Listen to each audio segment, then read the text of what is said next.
What is up and welcome back, y'all. Y'all are the Smoking 420. Mike and Jujus Smoker. Let's go, y'all. As always, entertainment purposes only. And with that said, big shout out to all our subscribers, our members, and everybody that takes the time to watch our content. Thank you, guys. If you like what we're doing over here, help us out by hitting that like, sharing, word of mouth. Have that notification bell pushed down. And if you haven't subbed up yet, hit that sub button and come be part of the most lit YouTube channel.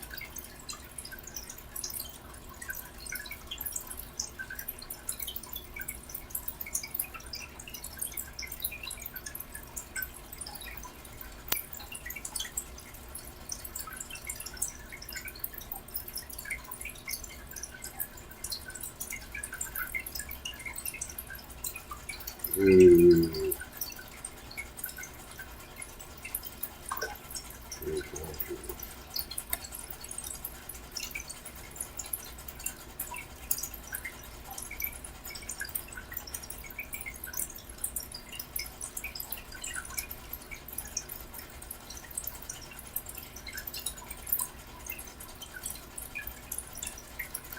All right, to anybody that's watching later after this post on YouTube that could not make it to the live tonight, thank you for watching. Make sure and follow along just the same as if you were here. Any questions we ask, just drop them in the comments. I will respond to any questions you have or anything we talk about. Just hit us up in the comments.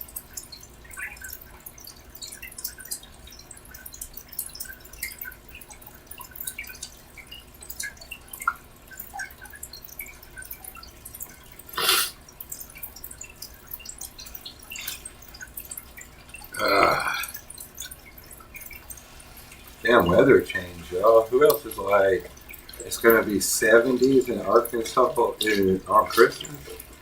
What?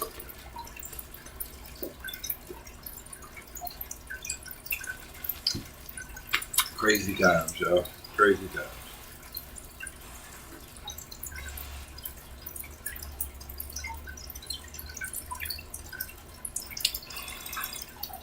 This is a medicinal channel. I will be smoking momentarily. If you are a smoker, drop in the comments what you're smoking on tonight, what your favorite strain is. If you like hybrids, if you like sativa, indica, if you're a medical patient, if you don't mind, and you want to talk about it, what you smoke,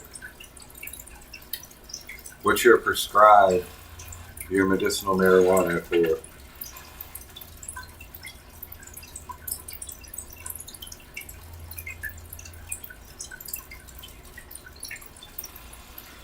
Something like that. If you're not a smoker, you're not into the 420 lifestyle, hey, that's cool too. Because in our playlist, we have all kinds of shows with seasons and stuff. We've got skits with different characters. We've got all kinds of different content that have nothing to do with 420 lifestyle. So don't let that turn you off to the, to the channel. My coffee got me burping.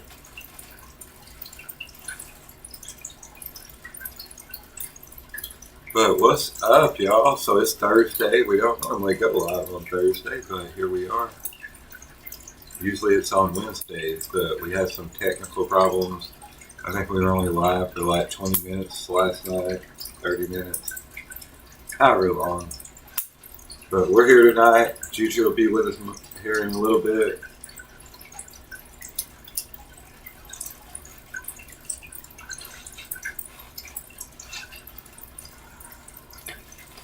Juju.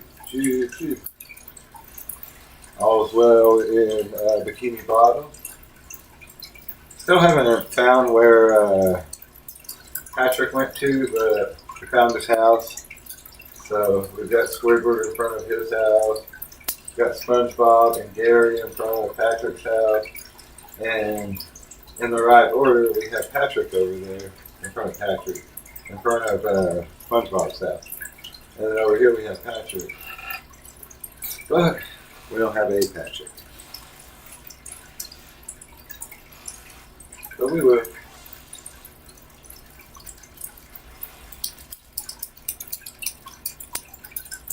friend Paul back there on the wall.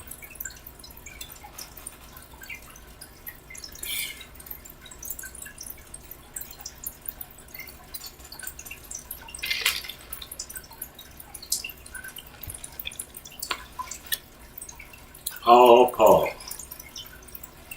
Famous Pauls. Paul Walker, rest in peace.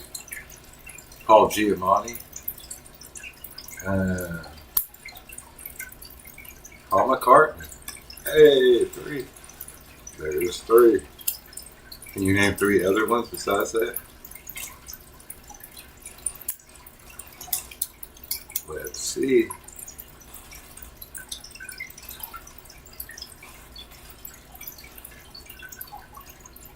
I'm already pretty baked, so I haven't smoked yet. I will here in a bit. I got a new, I'll break that out. Shout out my good friends. Practically family. They're good people. Down at House and Glass and Smoke Shop, right next to Penny's. So we got a new micro NC kit. It's got the glass nectar collector, the 2 different ends for it that are glass, and the metal, maybe titanium, I'm not sure. And it has a little white connector piece and the glass puck for your wax. So pretty cool. Got this for a super great price.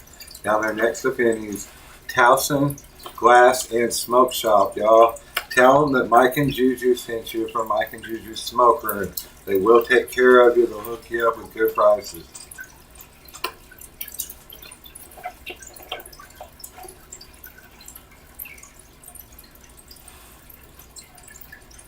Alright.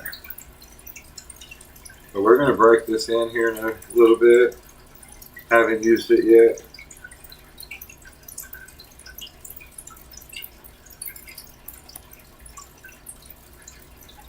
Yeah. We used to go live on Thursday all the time.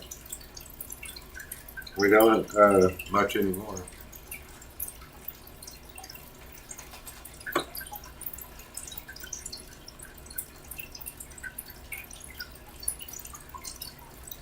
AI videos are getting wild, Joe. Yeah. Got me distracted from what I was doing. See the wildest shit now.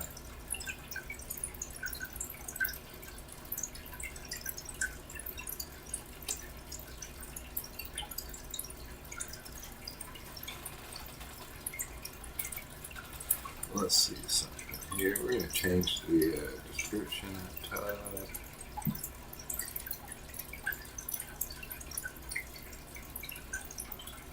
Update.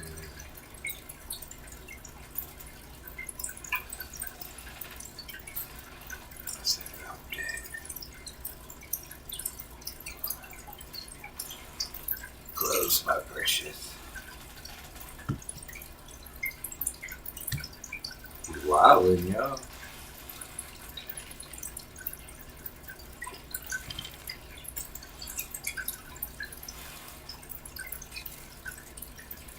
Yeah, I got a little late start tonight. I apologize to anybody that was on at 10 o'clock. Like I said, we don't normally go live on Thursday, so it just sprung up. I thought my timing would be right.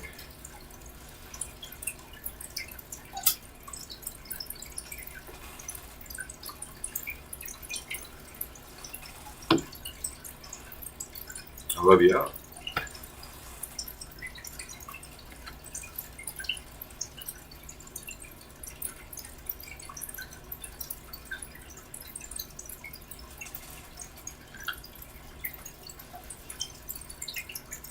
Hopefully our co-host Juju won't be too long.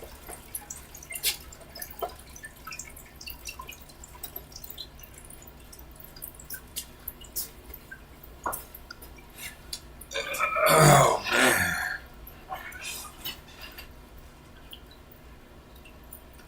Beep beep, beep beep, oh man alert.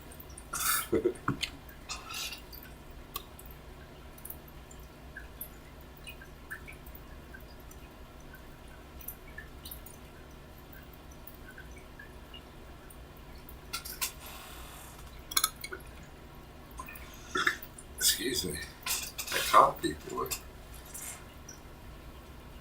Drinking it kind of fast. That's probably why. Most definitely why.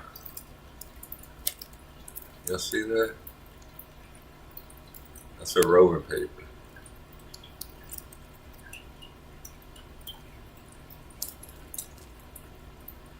Yeah.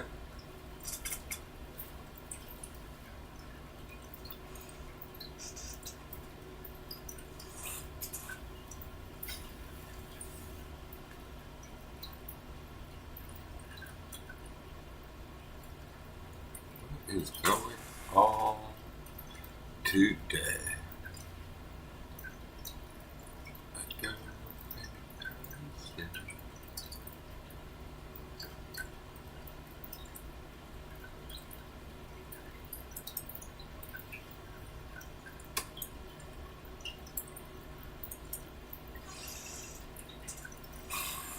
Right line.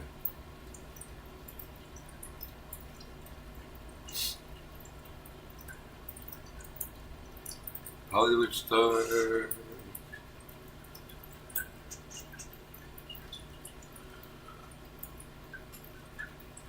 One hit wonders. Let's see how many of these one hit wonders still stay with y'all.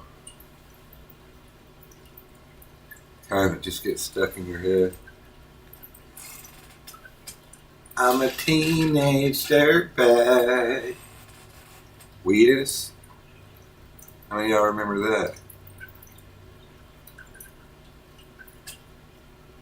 Came out in 2000 in the film Loser, starring Jason Biggs. A little fact for you.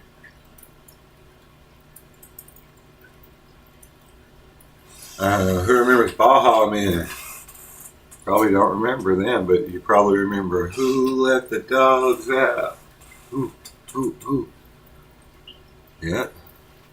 That was just a single for them. So it was meant to be a feminist anthem that highlighted the way that men catcall women. It was used for a lot of marketing, I know that.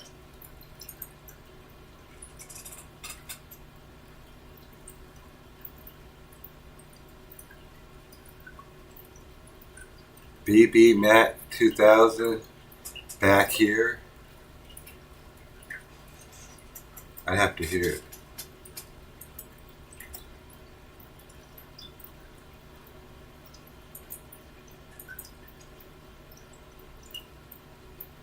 it. Jimmy Eat World, The Middle.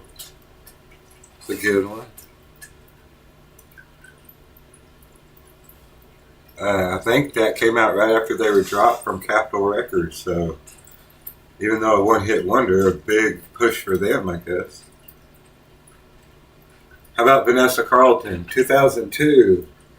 I would walk 1,000 miles.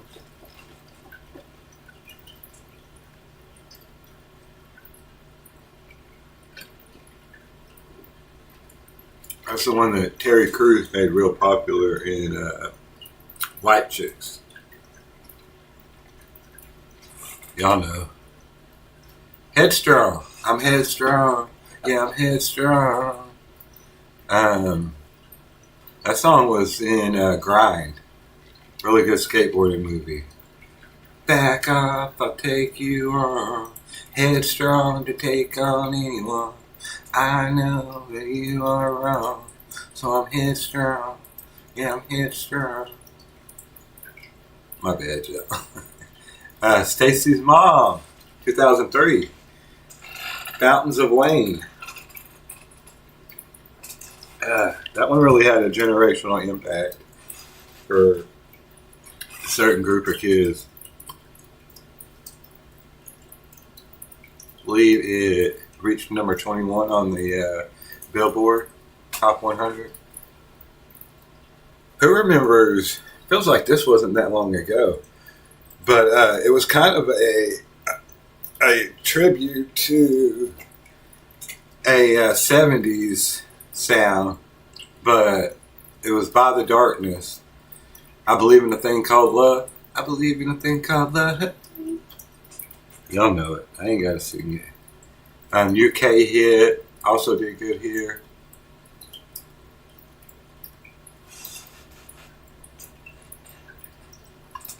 (2004), y'all. Howie Day. Collide. Really great song. Nice acoustic version of it.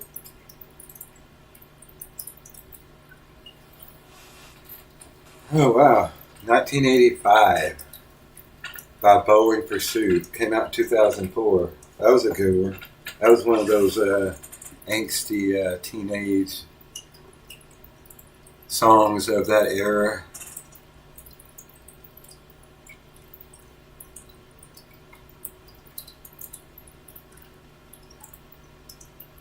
Daniel Powter, Bad Day. I had a bad day. I think that was on Alvin and the Chipmunks, maybe? The live action one with ex-skateboarder Jason Lee. Did y'all know Jason Lee used to be a pro skateboarder?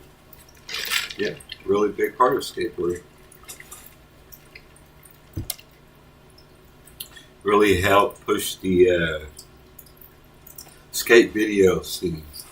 Made them funny, made them different. Anyway. Laffy Taffy by D4L, 2005. That Laffy Taffy. That Laffy Taffy. Y'all remember that shit. The most downloaded song in music history says Guinness Book of World Records back in 2007. I doubt it is now, but that's big for a one-hit wonder. Now here's one I don't agree with because he has excuse me, Monsters. Man, I apologize, y'all. This coffee. He has Monsters. But You're Beautiful by James Blunt. If you haven't heard Monsters, listen to it. Amazing song. Very impactful.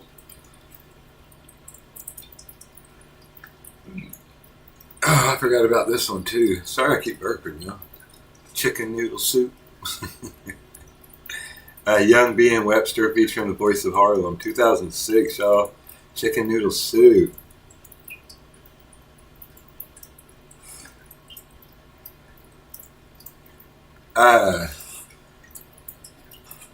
So this one, he came out with other songs under CeeLo Green, but as Gnarls Barkley, Crazy, 2006.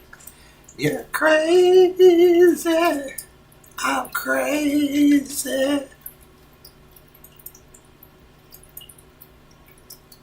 Pop, Lock, and Drop It. Pop, Lock, and Drop It.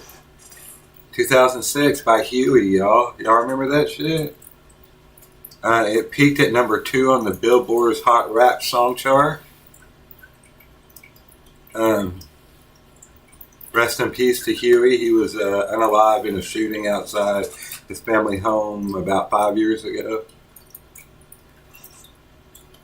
Leona Lewis, Bleeding Love. I think she had a few good songs. But Bleeding Love was a really good one. She won X Factor, if y'all don't remember, back in 2006. And then came out with Bleeding Love the next year. I do not remember this one. Cat DeLuna. Cat DeLuna. Wine Up. I guess it was a club beat. Kind of Latin dance. LaRock. Bulletproof. 2009. I think it was a mashup of it on with the girls. Pitch Perfect. Anna Kendrick. Oh man, was that all of them? I guess so. But yeah, all right, that was fun. Little tidbit while we're chilling, waiting on Juju.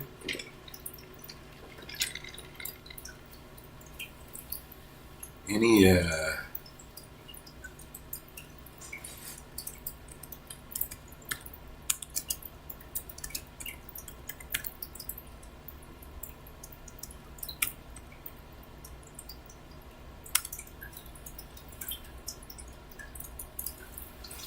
You're crazy, I'm crazy,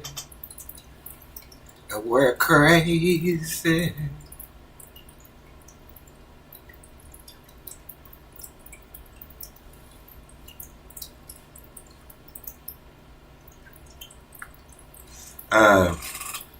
Right now, it says that Salvation Army is seeking volunteers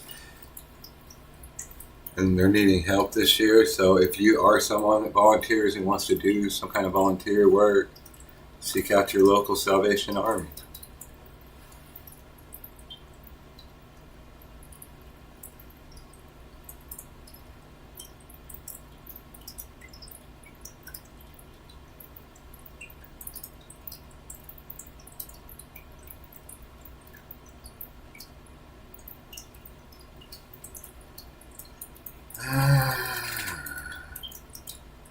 The news just always seems so depressing.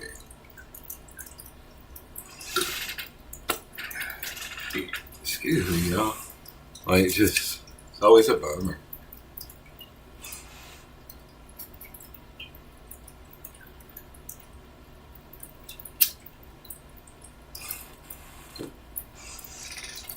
You're a bummer.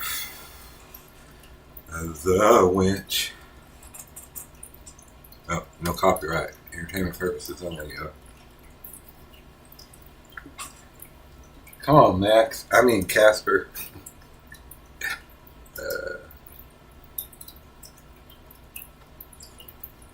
Buddy.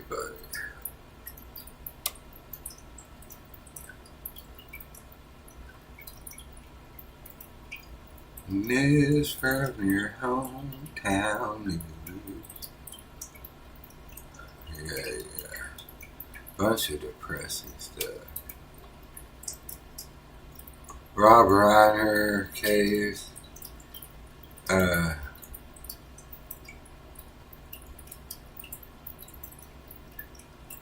Condolences to and prayers and good vibes, whatever their thing is, to that family. Very sad. The kids that are left lost their parents and their brother in a sense.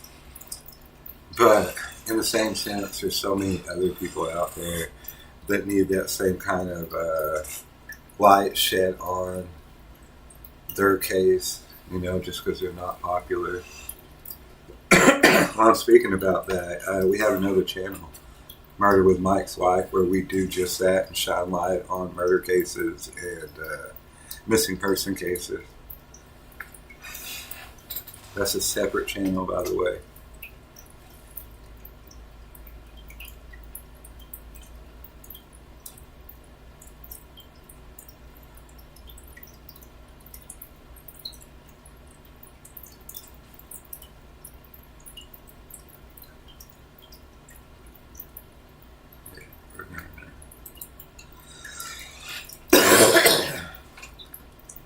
Damn it.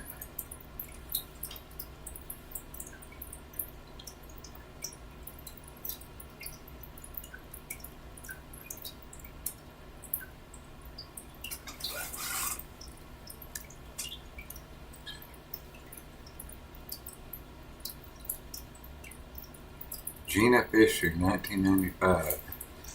Who's Gina Fisher? Why can I not place her? Walton Goggins, high school senior, 1989. Pope Francis, as a young priest in the 1950s. Wow. This is in.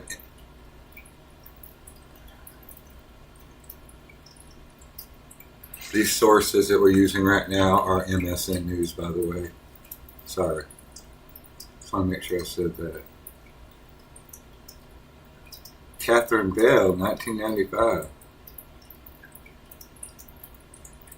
Alicia Silverstone and Carrie Ells in the filming of The Crush, 1993.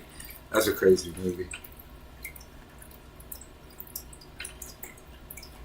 Anthony Hopkins, Jodie Foster. That would have been for Silence of the Lambs. They both won an Oscar. Really cool picture. The beautiful Charlize Theron back in '96. Very gorgeous woman. 15-year-old Jimi Hendrix, 1957. Just a kid with a dream right there, y'all. Just a kid with a dream. Amy Winehouse, 1999, with a glass of wine. How fitting.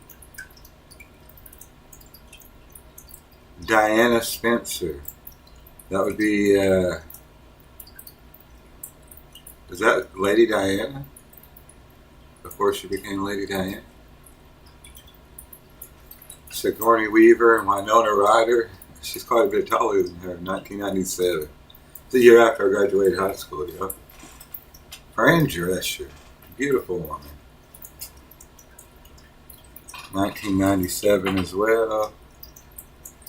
Sinead O'Connor, when this was famous. This pretty much got her banned from the U.S. Not really banned, but boycotted, blacklisted. She ripped up the photo of Pope John Paul II on Saturday Night Live in '92, which now doesn't seem that crazy, does it? Not at all. Miss Claudia Schiffer, 1989.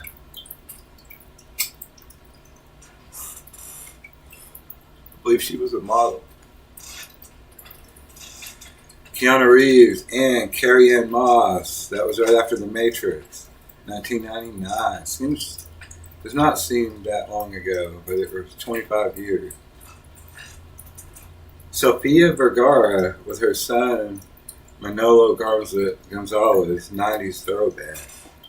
Wow, that's crazy. Jennifer Love Hewitt, 1990s.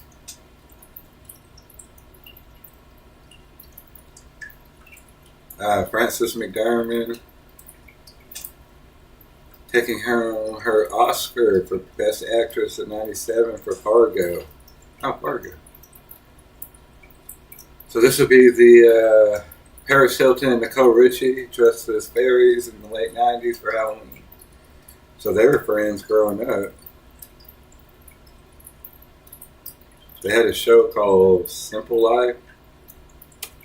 Maybe they stayed here at Arkansas, not too far from here, with a family and did the normal life. Gwen Stefani in 8th grade with her brother Eric. Rest in peace to him. 1983. She's come a long way. The beautiful Elizabeth Hurley, 1984. That's a crazy look for her. You always see her so classy and distinguished. That's really awesome. Barry Gibb of the Bee Gees with his wife Linda, 1970, and then in 2023, still together. True love. Couple that didn't stay together, but still are very close. Bruce Willis and Demi Moore, 1995. Alicia Silverstone, 1995. Princess of the Bride cast. So Andre the Giant and his stunt double on the set of The Prince Bride. That's crazy. That dude's got some padding to be as big as him. You can tell. Actress Jane Mansfield, 1957. What a beautiful lady she was. Alright, y'all remember 91. Boys in the Hood. Ice Cube. Doughboy. We got Michelle Pfeiffer in her kitchen in the 80s.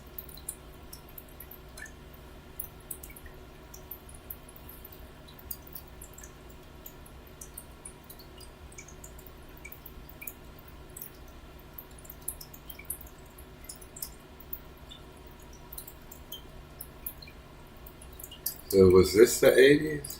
Is this her? There's no name on this one. Who is this lady? That's not cool.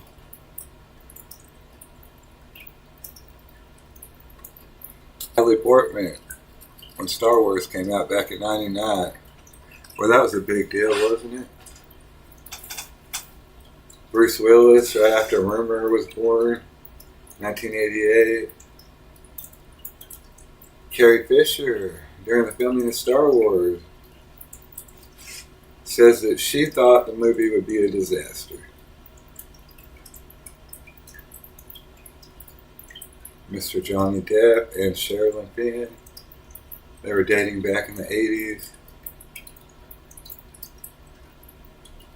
Breakfast Club, back then and now, 85 and 2025. They're all there.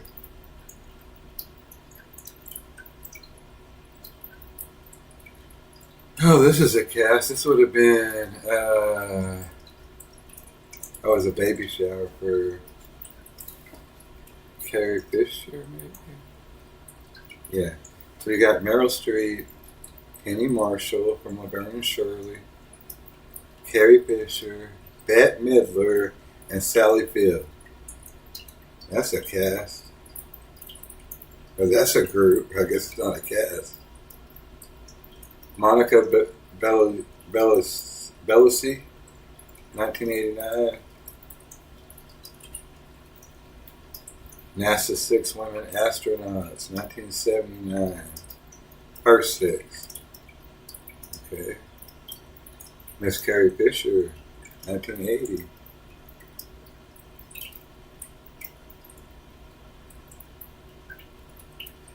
Oh, this is crazy. Crazy.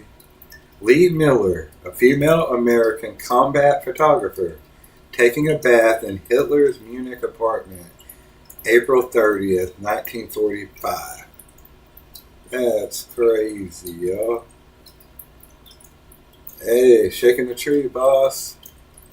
If y'all know that reference, drop it in that movie quote, drop it in the comments. Shaking the tree, boss. Paul Newman, 1963. Rest in peace to him.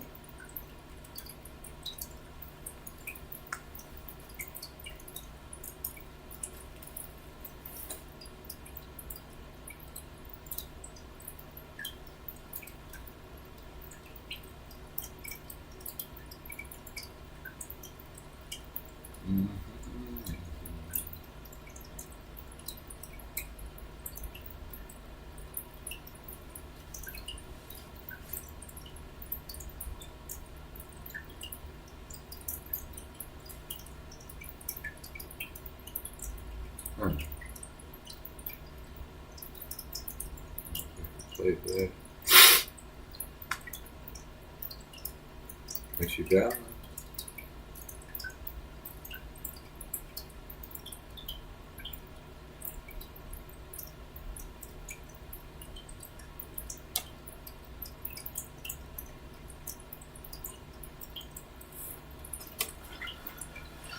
All right. So much useless crap. Blah, blah, blah, blah, blah. Yeah.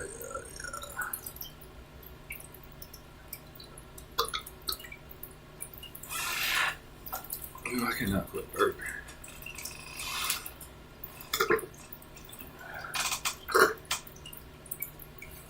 It's that chocolate in that coffee.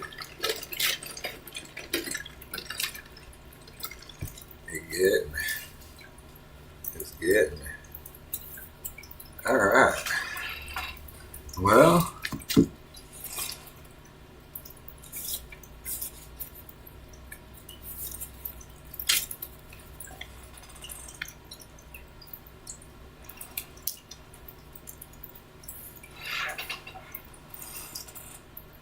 I guess to anybody watching now, there's a few people on, and anybody watching later when it's posted to YouTube, we're going to drop a question. I don't know if I can type it in here. Let's see.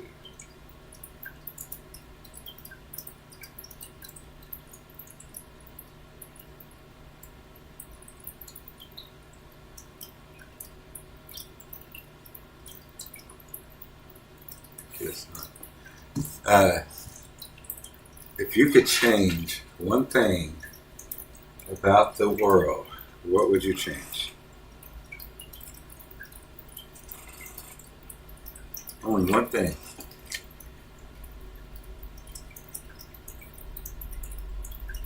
It's a hard one.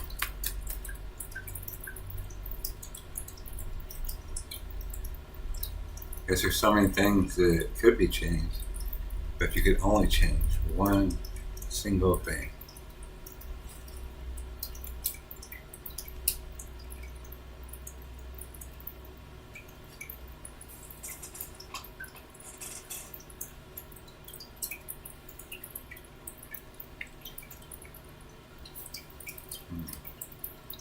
I stumped myself because I don't have an answer.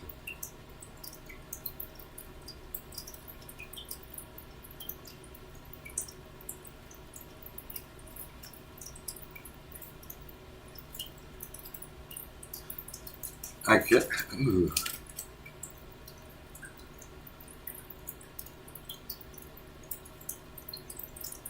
I guess I would change the hate in the world. So much hate. So much division. So much passion. Wrong passion over ideology. So yeah, I guess that's my answer.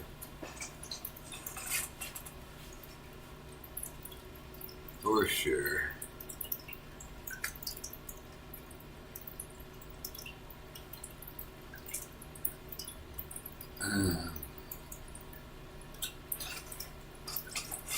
I believe in a thing called love.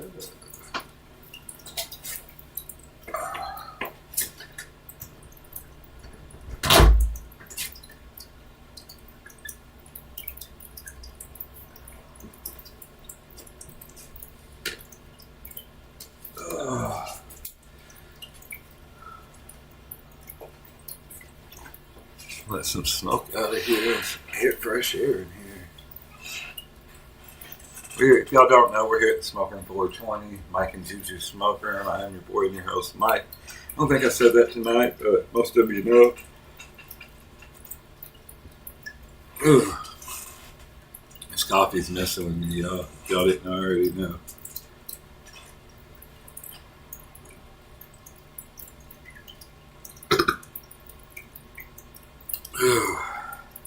I think I drank it too fast.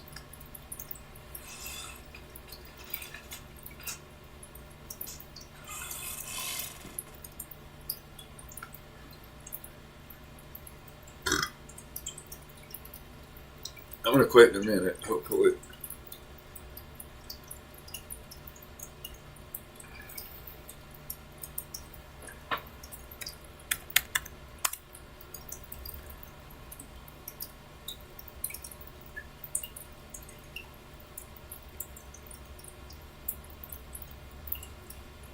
Is going on? We froze up. And then froze up, yeah. That's not what I wanted. Dude.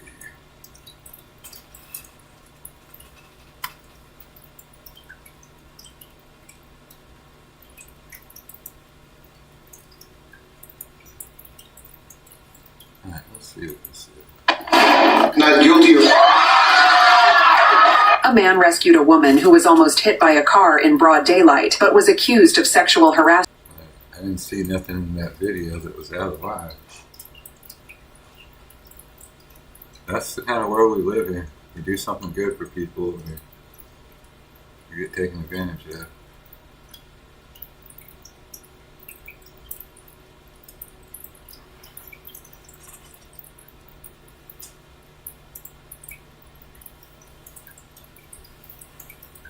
What's going on with stuff here?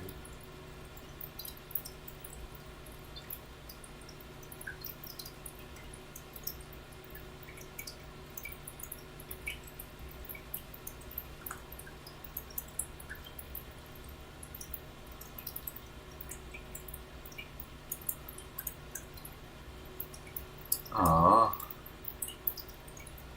Yeah.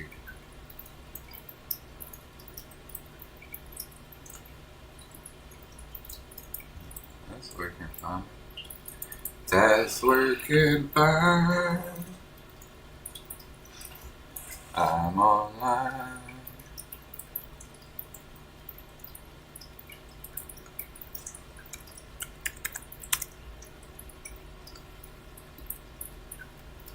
Alright.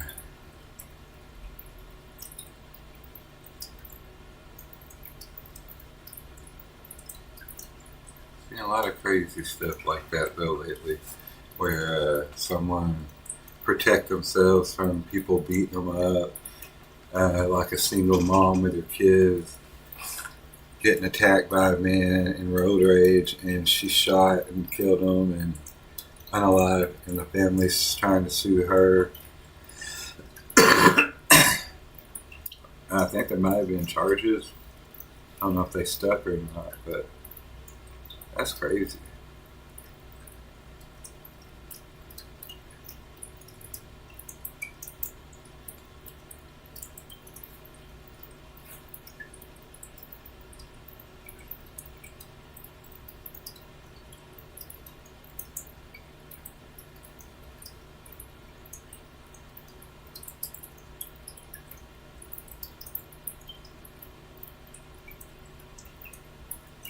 So many pew-pewings happening lately. Well, I mean, for a while now.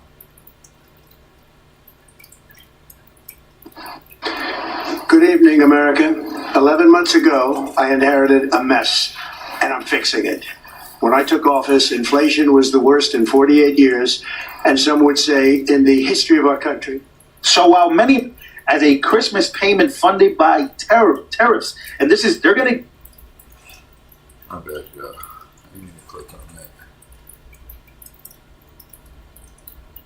We're not talking about that. Can the albino black guy, does he say the N-word? Bring up... Mandy Chiquita, everybody, executive producer Wayne Brady's Comedy IQ. Anybody doing any long game is... I'm out. Here's what I will tell you. Me back in the town, I'm telling you, you picked on the wrong guy this time, Clem. Name ain't Clem, it's Andy. Andy Taylor.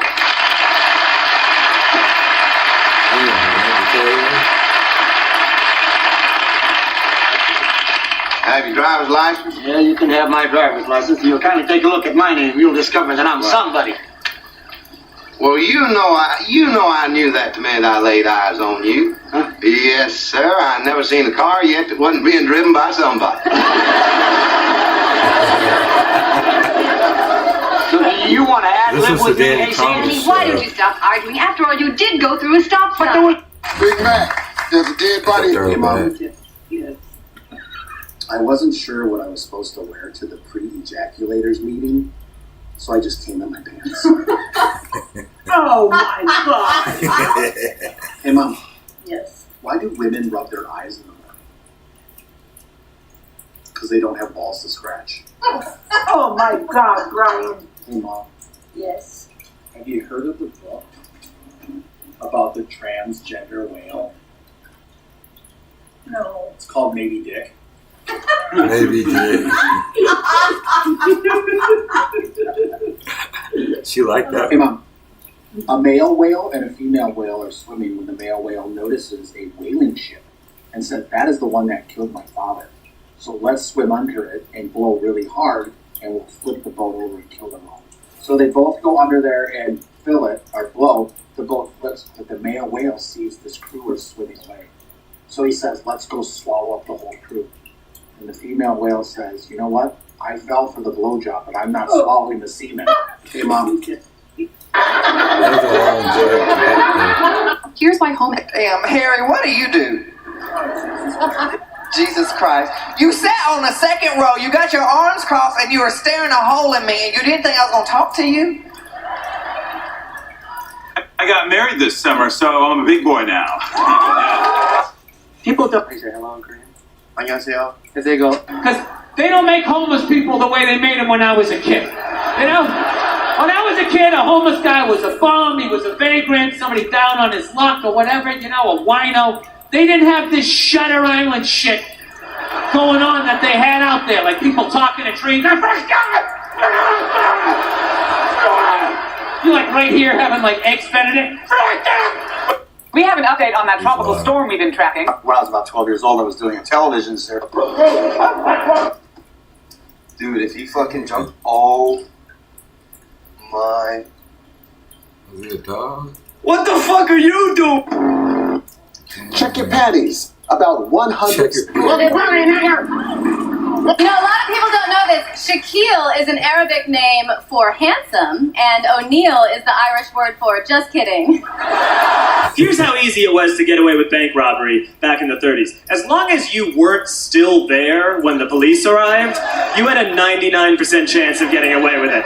To the point that, like, those old bank robbers, they take credit for the bank robberies. Like, they come running out of there and they're like, ha ha ha! And if anyone asks, you tell them it was Golden Joe and the Suggins gang. And then they, like, shoot Suggins into the side of the wall. It's like, what, were bullets free back then? And they don't even disguise themselves. They dress up for the bank robbery. They're rolling in there in like big suits and hats like they're going to church in Atlanta. They make a day of it. Do you know how many people Barack Obama deported in 8 years? I'm sure you're going to tell me. Well, why don't you guess? I don't know and don't care. Well, hang on. You don't know and you don't care. You've just given me... Because it's... What? What? And the winner... Watch this. Sit still, boys. A horse trader. Well, hello, Gus. Captain, get his gun, Deeks. Deeks, you don't think I'd try to shoot you, do you? Get your boots off, boy. Damn boots. Which door do I leave from? At Harvard. Are you ready to transition? So we look at everything. You think men judge women harshly. They do. But gentlemen, you have no idea what we're looking at. We're judging your hair. We're judging your shoes. We scan you. Like, There's a condition in combat. Most people know about it. You have an idea, Shopify is an amazing place to bring your idea to. Why does the Avon lady walk funny?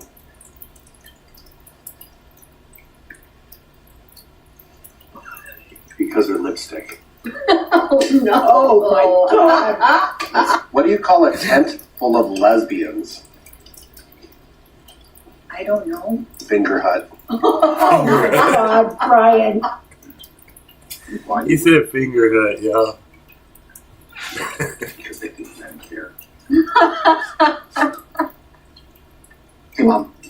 Did you hear about the nun that got kicked out of the convent? She got caught squatting on the cucumbers in the garden.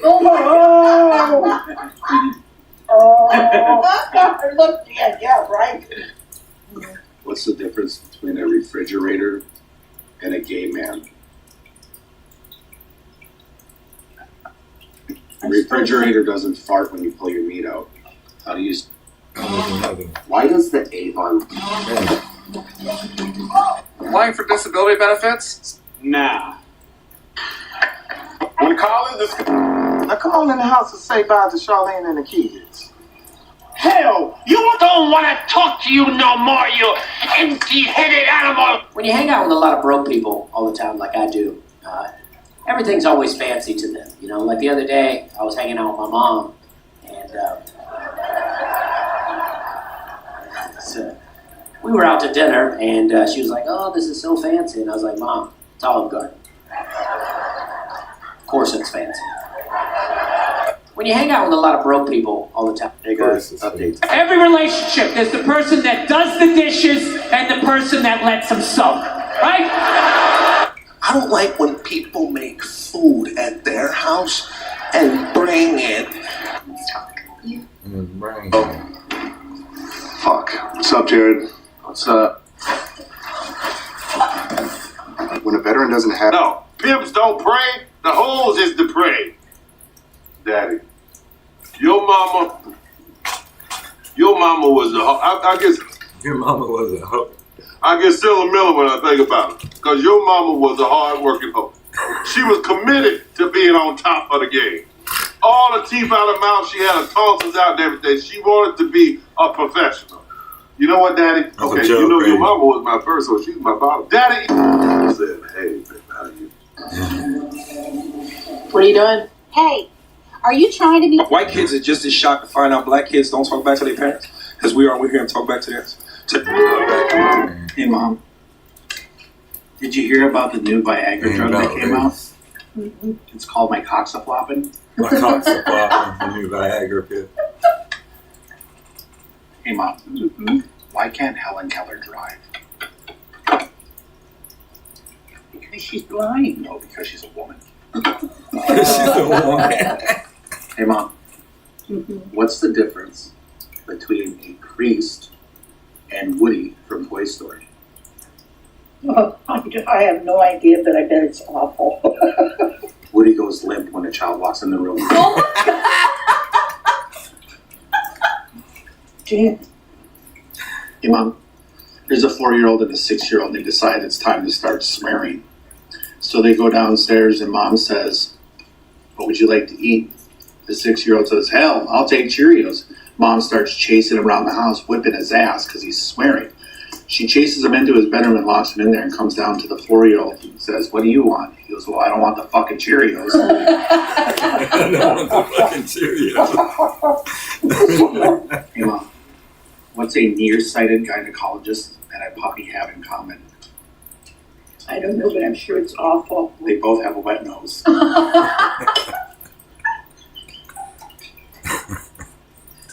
Mom, little girl says to her grandma, "Can I take a shower with you?" And grandma says, "Yes, but please don't look down." So the little girl's in the shower and looks down and says, "What is that?" She says, "That's my kitty." The next day she gets in the shower with Mom and says, "Mom, what is that?" She goes, "That's my kitty." Ooh. And the daughter says, "Yeah, Grandma has one too, but it's dead because its tongue is sticking out." Oh my God. That's terrible. Grandpa just Hey, Mom. chilled. 2 priests are Or driving dad. down the road and they get pulled over by a police officer. The police officer says, "We're looking for 2 child molesters." The priests look at each other and say, "We'll do it." We'll do Oh it. my God. Fill in the blank. Never ever have I what? Slept with an elephant.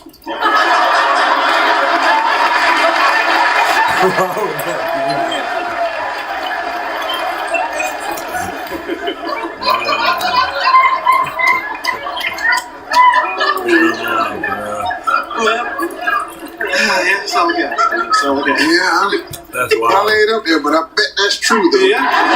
That's true though. Slept with an elephant.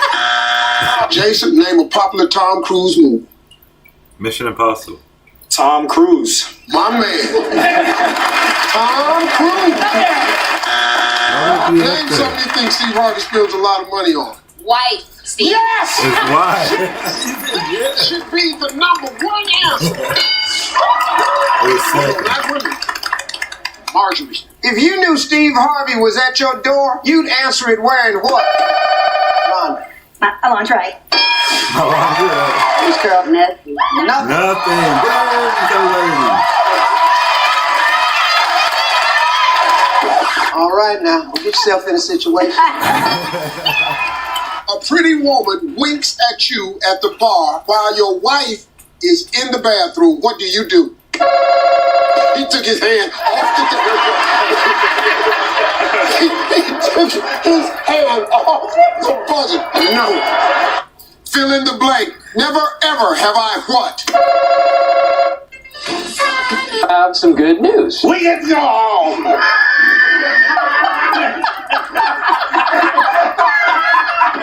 You don't really toss. I got a brochure in the mail for a prepaid cremation. No, it's a great deal. If you die in the fire, you get half your money back. Thinking of getting a tattoo? A gram stamp? I'm just not sure what kind I want to get yet. I'm thinking maybe barbed wire, a skull, my home address. It's tough getting older. Went into an antique store, they wouldn't let me leave. Looked up, saw that light, started to walk towards it. I got a brochure. Funny man. How much semen can a gay man hold? I haven't any idea. A buttload. A buttload. Oh, God, Brian. Hey, Mom. What's hard and full of semen? A submarine. Eat, Brian. Hey, Mom. Did you hear about the guy who dipped his testicles in glitter? Pretty nuts. Pretty nuts. Hey, Mom. There's 4 men on the Titanic when it hits the iceberg. The waiter says we need to get to the lifeboats. The teacher says, what about the kids? The lawyer says, fuck those kids. The priest says, do you think we have time? Oh, my God, Brian. Hey, Mom. Mm-hmm. What's the difference between a priest and Woody from Toy Story?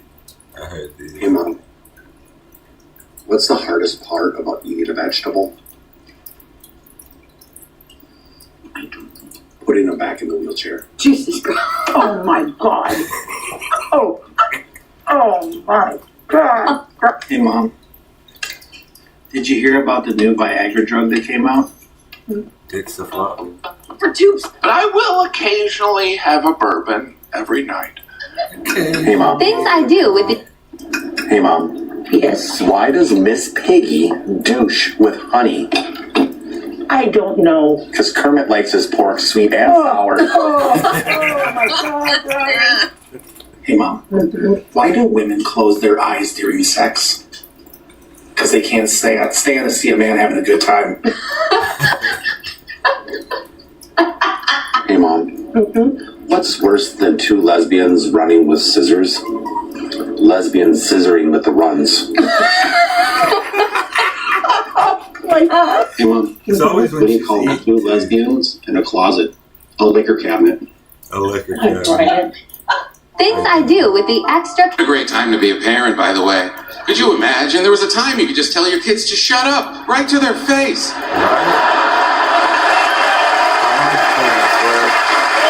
No long conversations, no explanations, just shut up. How much easier would that have been? Why is the sun hot? I don't know. Why don't you shut up? Well, that was uncalled for.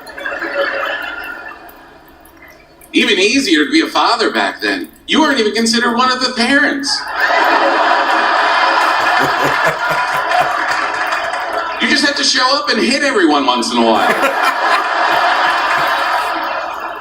A great time to be a parent. Like, white people, they know how to deal with family issues. I'm making this video. Give me a boy's name that starts with the letter H. Jose.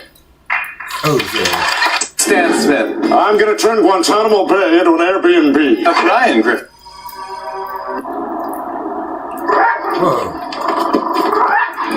Mama viene! Oh, Mom, fail. Finish this phrase. Leave it what? N. Name something specific.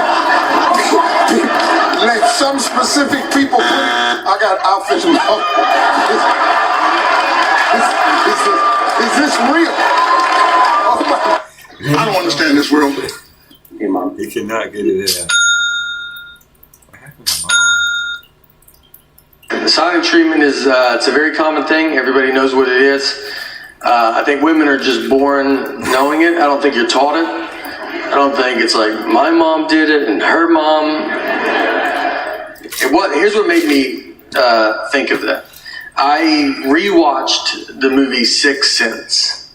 And I'm not trying to do a Sixth Sense joke. This is a 20-year-old movie. I also have to spoil it, but it's 20 years old. So if you don't know by now, I don't know what to tell you, And though he's dead the whole time. And I don't know. That's, if you haven't seen it, it's a pretty big part of it. But for those that have, think about when you watched it. When we all saw this movie for the first time, none of us knew he was dead. That was the biggest surprise we've ever seen in our life, We just thought his wife wasn't talking to him for like a year. That made more sense to us than him possibly being dead. What do they show him dying? Yeah. That guy shoots him with a gun. That's how the movie starts. That's how obvious they're like, hey, he's dead. And we still watched it for 2 hours, just like, I know what this guy's going through, you know? This is a movie about marriage and how hard marriage is. Yeah. Even if you get shot, it's your fault. The silent treatment is, it's a very common thing. Everybody knows what it is. You don't need a HELOC. The silent treatment is, it's a very common... You don't need... Have you ever been in a bathroom of a baseball stadium? There's this dude. This dude. Talk about this. There's this dude. Right, this guy. Right, this guy.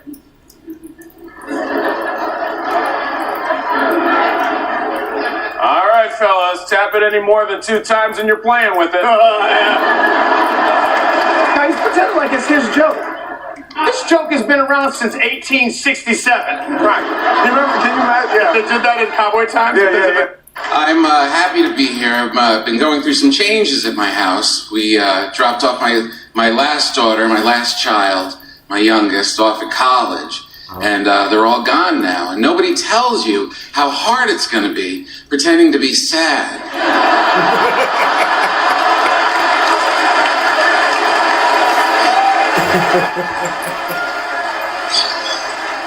Not one tear. Not one tear. I really thought I was going to cry. I feel so bad. But I think I might be happier than I've ever been.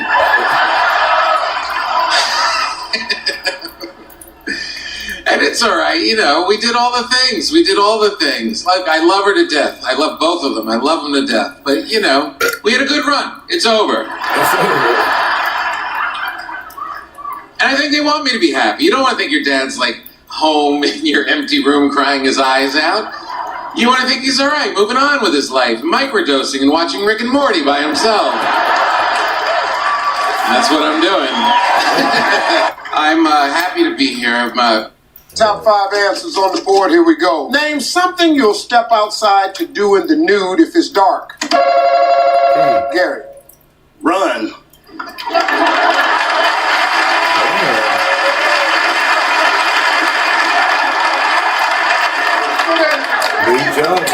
Okay. Gary, go outside, run naked. Get the newspaper. Get the newspaper. That's a wild answer. That's a wild question. I don't play.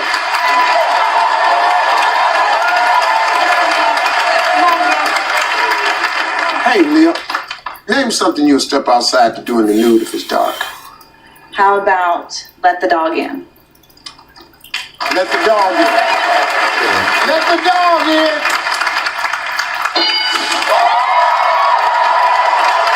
Hey, Vanessa. Hi. Name something you'll step outside to do in the nude if it's dark. How about use the restroom?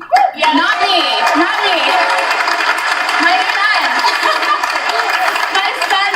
My son does it every now and then. Not ladies, boys. And naked, no big deal. It's easier. I'm not gonna go there, but it's easier. Probably up there. It is, I'm telling you. Number 1. Go outside to potty.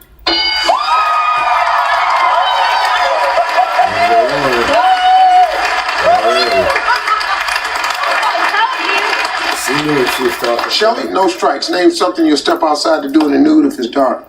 Do it. The nasty.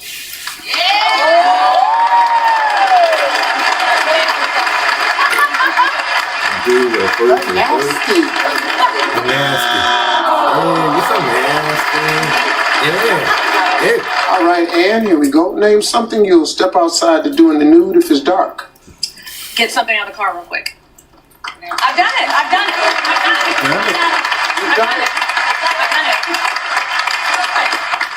Run outside naked to Real get quick. something out the car. Real quick. Run outside naked to get something out the car. Diane, we got 2 strikes. You have to be careful. The Tucker family can steal, okay? Put the trash out. Right, yeah. Put the trash out.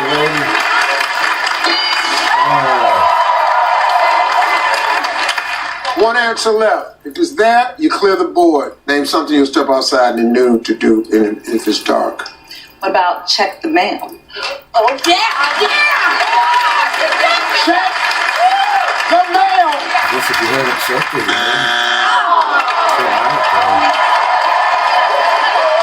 All right, Chuck, here's your chance. Name something you'll step outside to do in the nude if it's dark. Cut the water off, Steve. The sprinklers?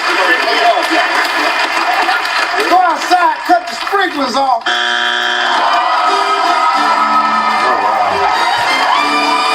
Number 2. Top 5 answers on the board. Okay. Outtakes from Star Trek. Media sucked it up like a Hoover Deluxe. Would have gone in a... Okay, isn't there anything we can do to convince you to stay? I wish you could, but my mind... I want to see Du Bois. I want to see Jack Nicholson as Bugs Bunny going, "Hello, Doctor. What's up? Nice piece of tail, Trixie." Meanwhile, Michael is protesting. Comedy's very hard. Comedy is about women with wonderful hands and a governor in California who talks like this. A man who said, "Welcome to California," a true American. Now we know. Siri, name a wonderful... And wives are the ones that keep it together the longest in a relationship. If you see an old married couple, like 80-year-old, they're 80, the wife is just, she's with it, and her husband's like, "Where are we at right now?" Like I mean, our brains fall off a cliff, dude. Like, she's the only reason he's out because she's like, "You better get out and let people see you a little bit."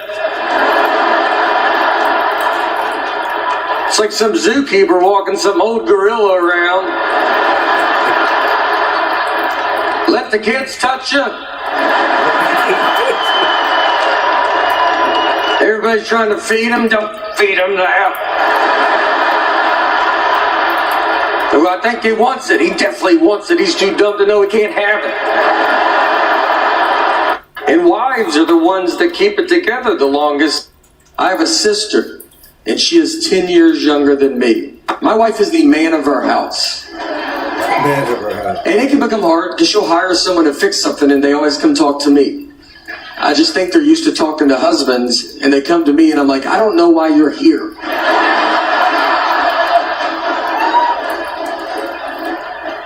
We had our water heater, something, I don't know, but I walked by at the wrong time. Now I'm in a water heater conversation. And I'm like, "Yeah, well, it's a tough time for water heaters, you know." Like, well, finally, he's like, "Where's the water heater at?" And I was like, "I don't know." I don't think we have one, to be honest. And we would like to buy one from you today.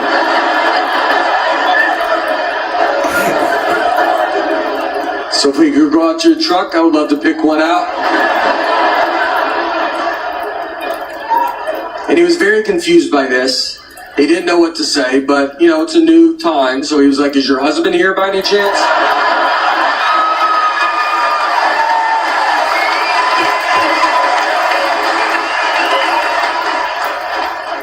I said, "Yeah, she's around here somewhere. She's probably in this shed." The guy that we have that mows our yard is my wife.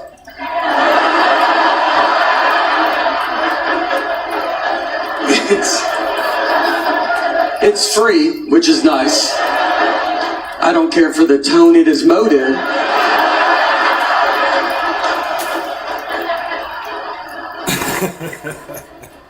She wanted to mow it. And I was like, "Look, that's fine. But I want you to go tell every neighbor that you choose to do this." Exactly. I don't always be getting stopped like, "You the guy that makes his wife mow the yard?" I'm like, "Yeah, I got my mom on the roof right now." When you say something dumb one-on-one, it's a lot for that person. I had it happen. I went on a hike with a comedian. So we're out there, we're trekking along, and it was a little chilly that day. So we walk by this turtle, and then there's a pond. And so the turtle jumps in the water. So right when the turtle jumped in the water, I was like, I bet when he got in that water, he was like, woo, it's cold today. Yeah, I don't know what I wanted out of that. And he was like, well, turtles are cold-blooded, so it probably just feels like bath water. And I had to say, okay. And the day was ruined. I mean, you don't just go back to having fun. Now it's weird. I haven't talked to him since that day, to be honest. Last thing I said to him was that day, and I just go, But I know there's pressure. my wife is the man of our house. And it can. And the day was ruined. I mean, you don't just go back to having fun. Now it's weird. I haven't talked to him since that day, to be honest. Last thing I said to him was that day, and I just go, sorry about that turtle stuff. I miss being young. Your 20s are great. You're down for whatever. Your friends call you, they're like, you wanna go? You're like, I'll go. You don't even know where you're going. You're like, I'll move, dude. I'll set my apartment on fire. What do you wanna do?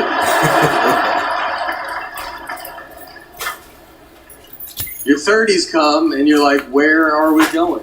Where are we going? How late are they open? Is it loud? I am going to drive separate. Your 40s, I'm not going. I'm not going. Okay. I'm mad that you thought I would go. My wife is the man of our house. But I know there's pressure. There's always a lot of pressure. And look, I don't want to make you feel bad about yourself or even add to your feelings of low self-esteem. You're beautiful. You're all beautiful. You really are. You're miracles. This is insane that we're here in this moment at all. And somehow all this stardust in this vast, crazy universe somehow came together and cobbled together you. You're a miracle. And you're sitting next to another miracle. We're all miracles. I know it's hard to think that sometimes when you stop at 7-Eleven around midnight on your way home. Go ahead. Not exactly crawling with miracles. Looks like a lot of mistakes. That's okay. They're miracles too. They're just making weird choices. That's all. Name a kind of class of single adults. Name a kind of class single adults take hoping to meet someone. Cooking. Name a bird with a long neck. Ostrich. What time do little kids start trick-or-treating on Halloween? 5. Name a card game they don't play in casinos. Uno. When it comes to your life, who's the boss? God. You better say that.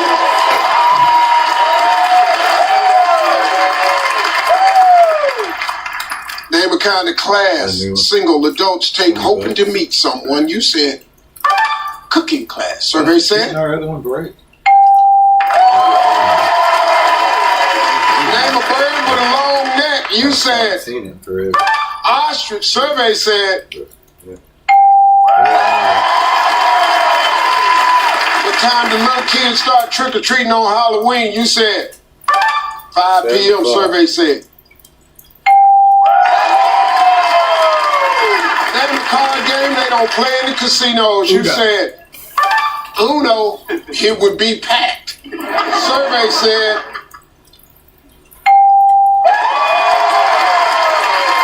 When it comes to your life, who's the boss? You said number 1, God. Survey said. Name a kind of class of single adults.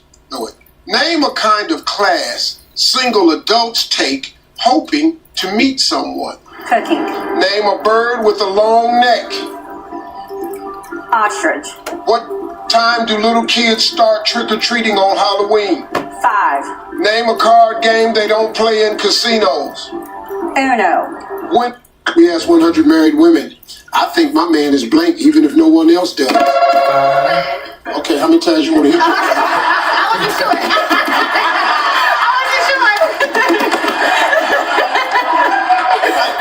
Your young self was quick. Shit, that thing about about 6 times, Mark. Your hand was still here.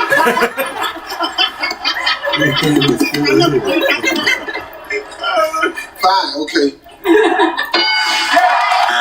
Give me Miss Frida. Give me Alex. All right, guys, here we go. We got top 8 answers on. You just gonna win like that?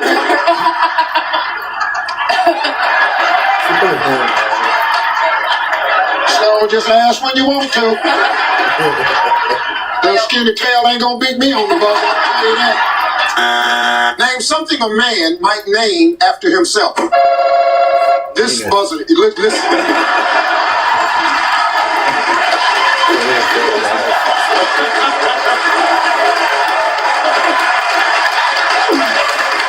Look, man, when y'all leave, we still got to use this. I'm back.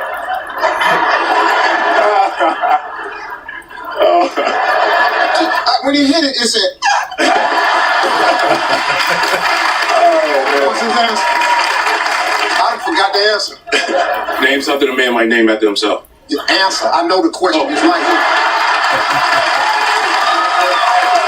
Hey, Terrell. I'm gonna let you do you. Yeah, so I'm the damn host. I know, I got the question right here. I just need the answer, sir. And just tell me what you said again after you broke. His son. His son. A man might dream of having 2 wives. Yes.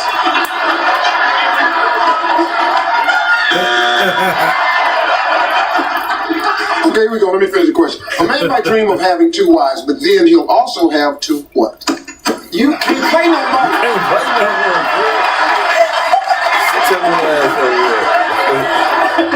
This can't call Family Feud. This ain't hit the buzzer. This damn mic won't come on. We asked 100 women. Fill in the blank. That was really not good. I'm sorry.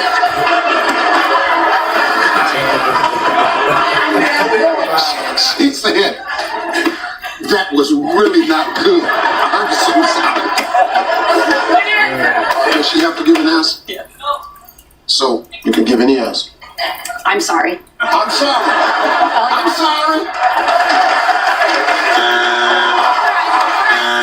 Name something a bald guy might not want to find on top of his head.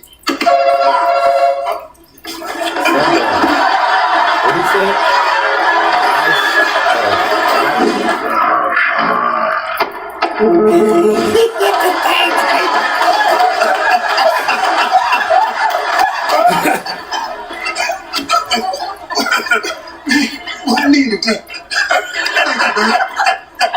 Is it your hair?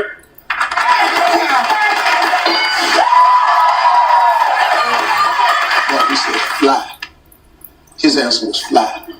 Ready? Fly.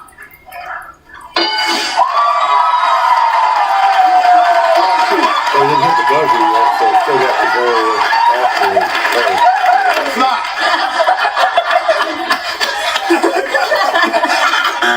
Name a business that might be very busy on Valentine's Day. Florist. He didn't hit it, did he? You gotta hit the buzzer. That was a different one. He said I did.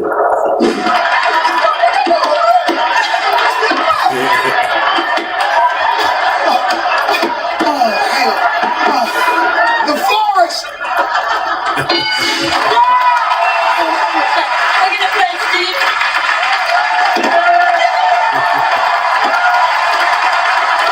Oh, man, I love my job.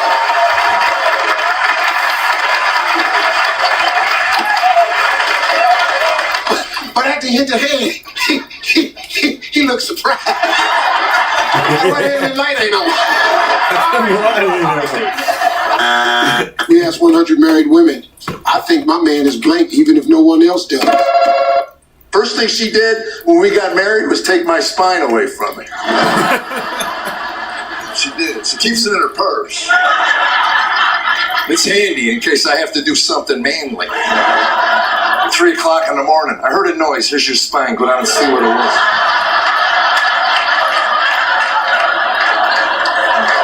I hate that wake-up call. She hears a noise. I gotta go down and see what it is. Well, if you were sleeping, you wouldn't have heard it. So go back to sleep. You won't hear the next one. Trust me, he's trying to be as quiet as he can. He'll probably apologize for waking us up.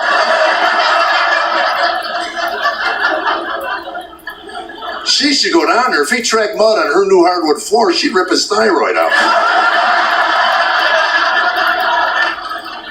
First thing she did when we got married was take my spine away from me. She did. She keeps it in her purse. Girl Scout season's coming to a close. Girl Scout cookie. The cookie part was important in that season, in that sentence. I said, Girl Scout season's coming to a close. I've been hunting them, man. I've been hunting them. Shut up, bro. Boy, those cookies important. Anyway, it's been 2 years. I mean, isn't there like a statute of limitations on that? Statute. What? Statute of limitations. It's not a statue. No, it's statue. Fine. It's a sculpture of limitations. Just wait a minute. Elaine, now you're smart. Is it statue or statute of limitations? Statute. Oh, I really think you're wrong. Anyway, it's been 2 years. I mean, isn't there like a statute of limitations on that? Statute. I'll give you a lesson in life. In the morning, the sun will rise. And if it don't, you have died. Yes, ma'am to me. Yes, ma'am. You say yes, man. No, sir, that ain't no man. She just look like one. Come on, baby. You gonna hook up with him? You could hook up with me here. I got what he got, but bigger. You hear me, boy? Yes, ma'am.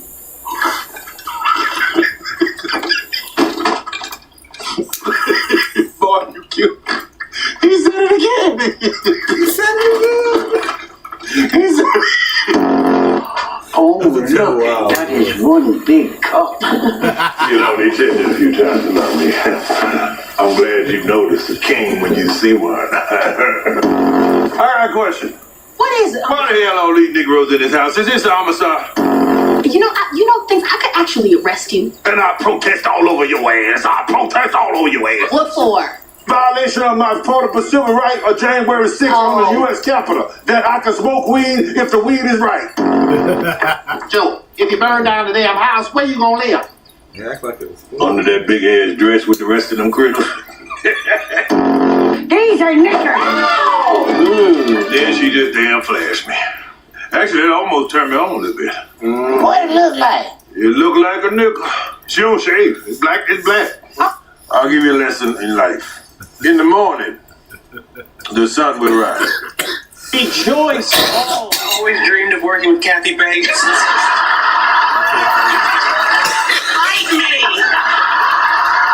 So we agree it's awful. Oh, that dress should be Thank you, Rajesh. and Amy, you need to be patient.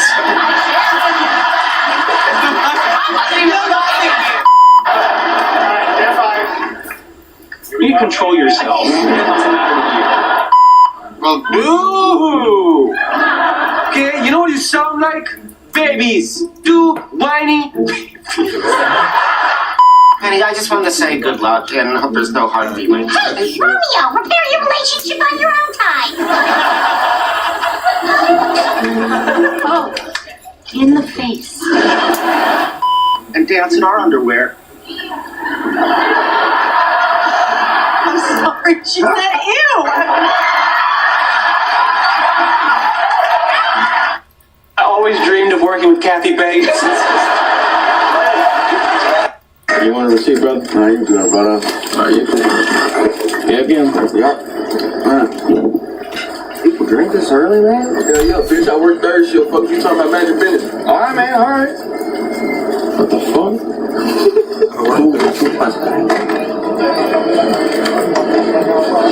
Cool.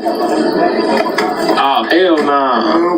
Nah, man. Hell no. What the fuck? 1555. 1555. I feel Motherfucker, I speak English. You pack of Swiss. Motherfucker, I speak English. You got your ID though? No. I need your ID though. I can't sell it to you. You ain't just gonna sell them? Uh-huh. No, man. Got your ID? No. Hey! Hey, bro, you got coffee? I'm not sure, man. What you mean you ain't sure? It's cold outside, man. It's snowing. You ain't got no goddamn coffee? Well, I don't know, man. I think we out with coffee. You guys like fucked. I'm away for some goddamn coffee. You want a receipt, brother? No, you good, brother. Are you? Yeah, again. Name a time when you tell your partner, be quiet. When I'm speaking. No way in hell you married. You'll be like, hey, I'm speaking. I'm speaking. Yeah. You hear me talking? Something a wife gives her husband after he finishes his chores. Money? When the last time your wife gave you some money for anything? If you died today, what would your wife be doing tonight? She would be calling the life insurance company. Wow. No, it's not a good answer. You make that call the night of the death, they coming to talk to you. You can believe that. Pretty woman winks at you at the bar. The wife in the bathroom with you. You buy her a drink. Oh, it's going to be up because there's 100 married men. Yes. Oh, it don't sound like the intelligent thing to do. But where have you ran up into 100 intelligent men? Name something belonging to his lady love that a man might wear so he can feel close to her. Her underwear. Not you, but that's what came up in your head. That's the one you came up with, and you're trying to convince us like not you. I plead the fifth. Yeah, you don't have to plead the fifth. It's up here. Name a time when you tell your partner, be quiet. When I'm speaking. No way in hell you married. She runs everything. She does stuff, doesn't tell. We got a new roof, and I did not know that. A whole new roof. I found out from my neighbors. They were like, how's that new roof going? I go, I don't know what you're talking about. And they go, you didn't know you got a new roof? I go, no, I did not. And then I had to go get hurt. I was like, you gotta go talk to them about that new roof you didn't tell me about. I look like an idiot out there. She runs everything. She does stuff. I can be wasteful. Like, if something gets to the bottom, I will throw it away. Ketchup. If ketchup gets like that much left, I'm like, ugh. She will put the old ketchup with the new ketchup. That way your ketchup's always gross.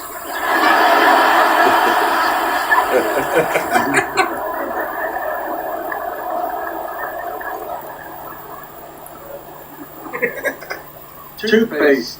I will use it what I think the average person uses it too. I don't think I should feel muscles trying to get it out. I'm not going to have an iron on top of it. But she'll do it more. So I know when I'm done with it, I give it to the hobo I married.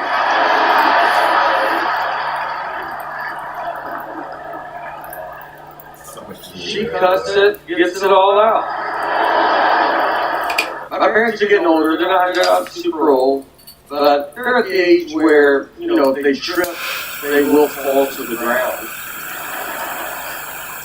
There's just an age where it happens. I mean, like, if I trip, my body hasn't touched the ground in 40 years. But for them, it's just, I don't know. It's like the upper is like, we're going. And the lower is like, what? And it's just, and I mean, there's no like, whoa, it's just, they don't even know what's happening. They're just looking at you, and you're like, you're not feeling any of this? And they hit the ground so hard, it's like they got thrown off a roof. Everybody hears it. They're like, what's going on? I think my parents are down. I gotta get them up. My mom's got a bruise that won't go away for 2 years.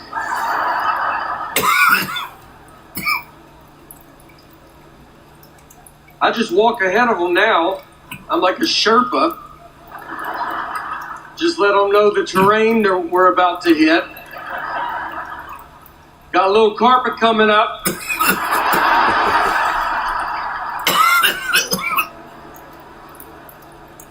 Got a little carpet, won't go outside, a little brighter than inside. Yeah, ain't cobblestone. You ain't gonna make that. So, lay down on the carpet. I'm gonna back the car up in the building. You could fight an orangutan at a fair. They would have an orangutan just sitting in a boxing ring, and guys would pay to fight it. And I say guys because I just can't imagine one woman ever fought this orangutan. I think you could put an orangutan in a room with 1,000 women. Yeah. And when they walked out, they're like, did anybody fight it? If I could never cross their mind to fight it. Right. Why would we fight? Put 3 men in that room. All 3. 2 of those men will fight that orangutan. That's it, cool. The other one would have started it going, I think y'all should fight that orangutan.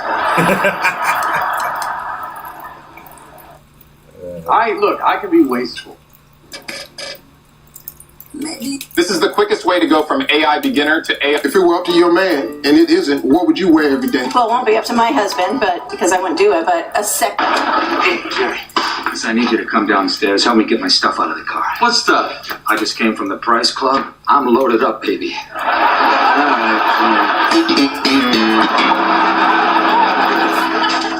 you out of your mind? Look at this. What did you buy here? You will never be able to finish all this stuff. Of course I will. These are all staples. A 4-pound can of black olives, that's a staple? Lindsay olives, Jerry. 48 pack of Eggo waffles, a gallon of barbecue sauce, 10 pounds of cocktail meatballs. $17.50. You can't beat that. Look at this can of tuna. Start this, Jerry. Most tuna don't make their cut. This isn't for a person. This is for Biosphere 3. Hey, Jerry. I need you to come down.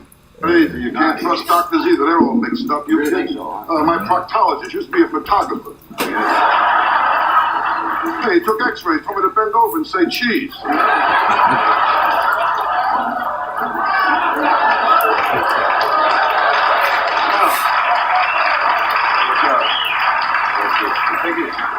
Nah, but my friend Dr. Winnie Boombots. Winnie Boombots. Oh, he's okay, fine. He's not mixed up at all. He knows what he's doing every minute. He's busy writing. You doing some other book? Oh, a new book just came out, a big book, Johnny. Love story. All about a girl who had a wild romance with an architect. What's it called? The book is entitled She Fell in Love with His High Rise.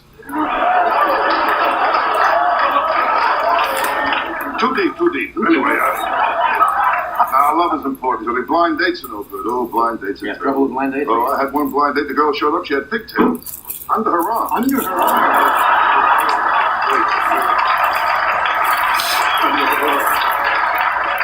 That's a bad news. Yeah, there's a lot of sexy girls around. I'll tell you that. Oh, I met a sexy girl a few weeks ago. Oh, worked in a restaurant making hamburgers. She told me she could make a big boy in 3 minutes and a boy big in 2 minutes. Very sexy.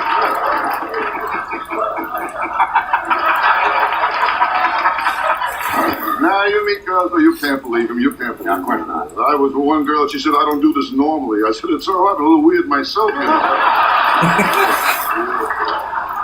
You gotta have the right woman, boy, that's the answer, the right woman. How you make love to the right woman, Johnny, is beautiful. I mean, the last time I made love to my wife, it was ridiculous. Nothing was happening. I looked at her, I said, what's the matter? Can't you think of anyone either?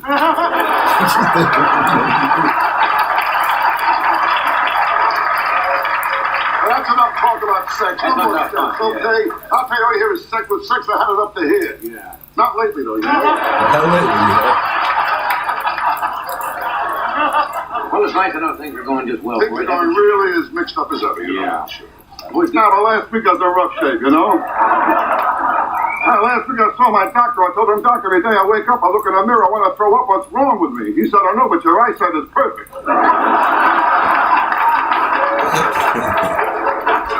Kid, last week nothing went right. I bought a Japanese car. I turned on the radio. I don't understand a word they're saying. Anyway, nothing comes easy. Well, the other night I went to kiss my daughter goodnight. She told me she had a headache. My daughter, she's full of smart answers, you know. I told you, wait after you get married, then you have sex. She said, then what are you waiting for? I tell you what, my look, since my kid girls never went for me, you know. I was making love to one girl, she started to cry. I said to her, you'll hate yourself in the morning. She said, no, I hate myself now. You kid, I know I'm ugly. I stuck my head out the window, got arrested for mooning.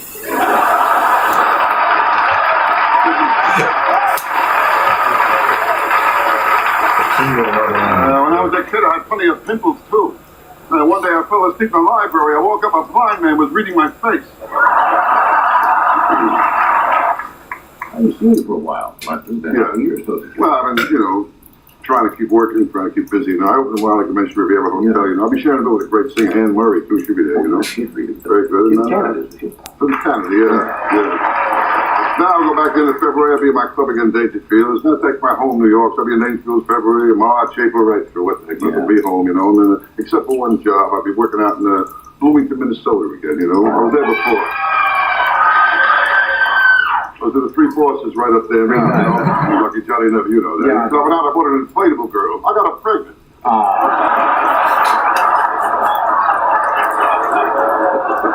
Yeah, I'm not a sexy guy, I know. But this morning, when I put on my underwear, I could hear the Fruit of the Loom guys giggling.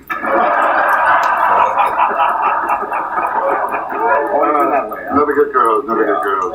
On a blind date last week didn't work out either, you know.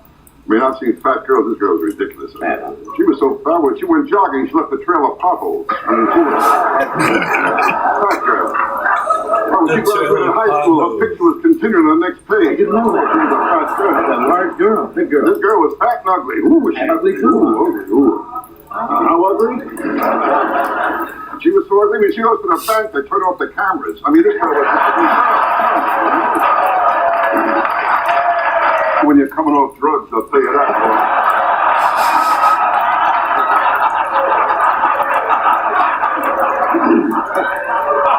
Now, I tried marijuana just once. Just one. I didn't know what I was doing. I was on cocaine, you know.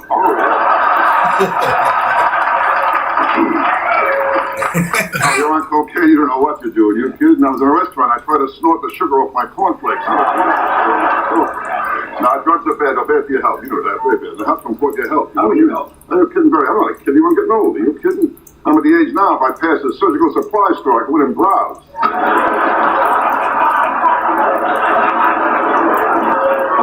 Now, tell me, I don't listen to my doctor. That's my trouble. You know my doctor. I can really boom back. Right. I don't listen to him. He's fine. He's on vacation over in Sicily, you know. Yeah. Now, I don't listen to him. He told me to get plenty of liquids and a lot of rest. I drank till I passed out, you know?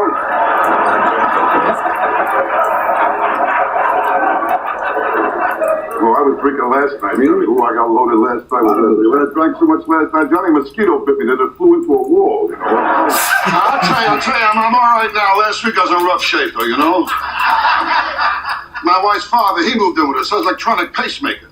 Every time he sneezes, the garage door opens.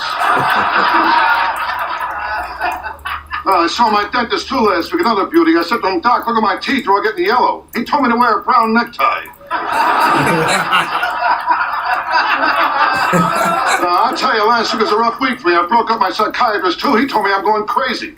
I said to him, if you don't mind, I'd like a second opinion. He said, all right, you're ugly, too.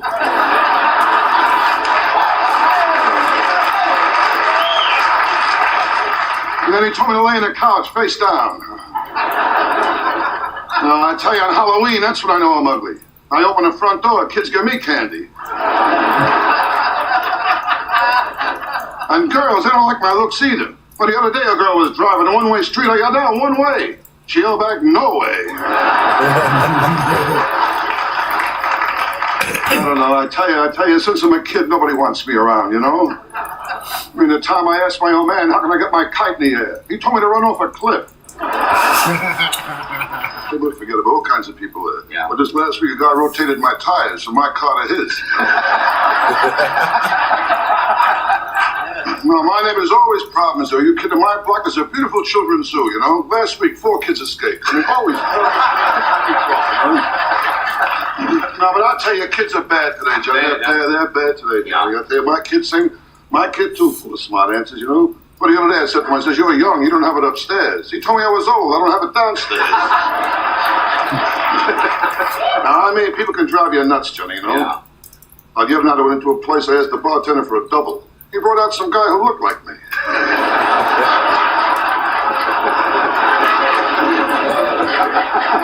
You gotta relax, that's the whole thing. That's right.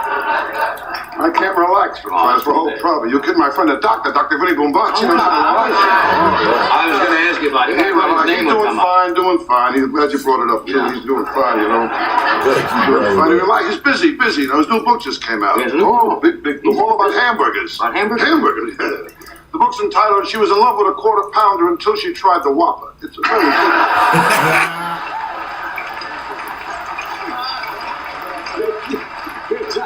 Your doctor writes a lot of funny books, doesn't he? Yeah. All about hamburgers, yes. Read, boy. Well, I'll tell you, Johnny, I count my blessings. Do you really? I count my blessings. I mean, you know, I'm doing okay today. Show business, I was broke for years, you know. I never had any money. I couldn't buy nothing. I used to go to orgies to eat the grapes. Are you kidding? No money at all. Now, my whole life, I never got a break with anything. You kidding? With me, nothing comes easy, nothing. Well, last week, my gay uncle died. Left me all his dresses. You can't trust doctors either. They're all mixed up. You kidding? Hey, Mom. How are Jenna's legs and peanut butter alike? Oh my God, Ryan, I have no idea. They're both smooth and easy to spread. Hey, Mom. Yes? Why does Miss Piggy douche with honey? I don't know. Because Kermit likes his pork sweet and sour. Oh my God, Ryan. Hey, Mom. What is white and comes in little cans? I don't know. I'm afraid to ask. What? Michael Jackson. Oh my God. Hey, Mom. What do bungee jumpers and gay men have in common? If the rubber breaks, they're in deep shit. My God, Ryan. Hey, Mom. What was Helen Keller's son's name? I haven't the slightest idea.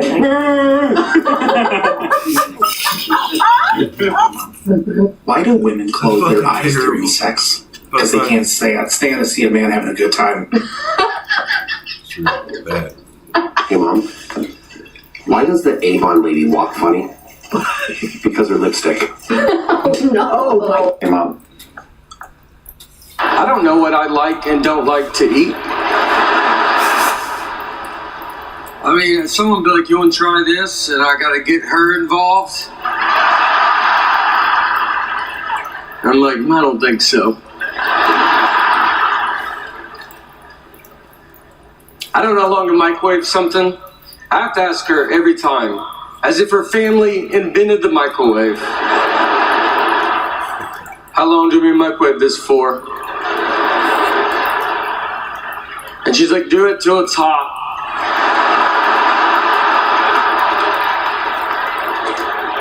It's like, but I know you know a number, you know?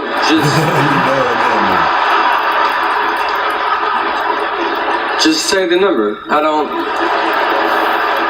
I'm either gonna call my mom or you're gonna tell me the number. I don't know what I like and don't like to eat. She started selling stuff online on Facebook Marketplace, and I found this out from a guy at my front door.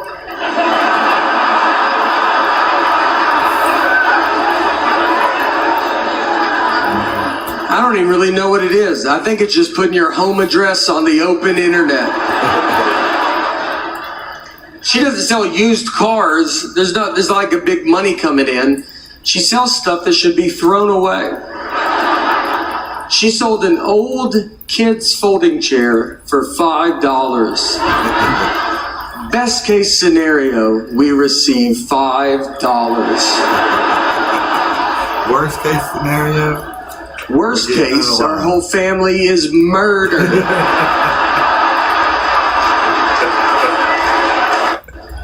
She started selling stuff. I'll have the bacon club without turkey. George, don't make me get tough with you. Oh, you think you can beat me up? You wouldn't want me to mess up that beautiful face of yours. You don't want bacon. I'll surprise you. Wow, is she not terrific? George. She does have a way. You think she thinks I have a beautiful face, or is she just saying that? Well, they do work on tips. Judge, don't make me get tough with you. Who says that? She is really cool. What do you think? You think she likes me? I should have got the egg white omelet. Why should she like me? Who am I? There's a million people to like. The omelet. Damn. Maybe she could like me. Is it that far-fetched? Maybe she sees something. Is it possible? No. No, it's not possible. What do you want? Oh, well, okay, I'm there with Woody. You know, I'm at this bar, and it's Woody Allen. Did I mention that? Yeah, we got it. You got it. And I'm sitting there with Woody, and I turn to him and I go, boy, these pretzels are making me thirsty. Is that how you're going to say it? No, I'm working on it. Do it like this. These pretzels are making me thirsty. These pretzels are making me thirsty. No, see, that's no good. See, you don't know how to act.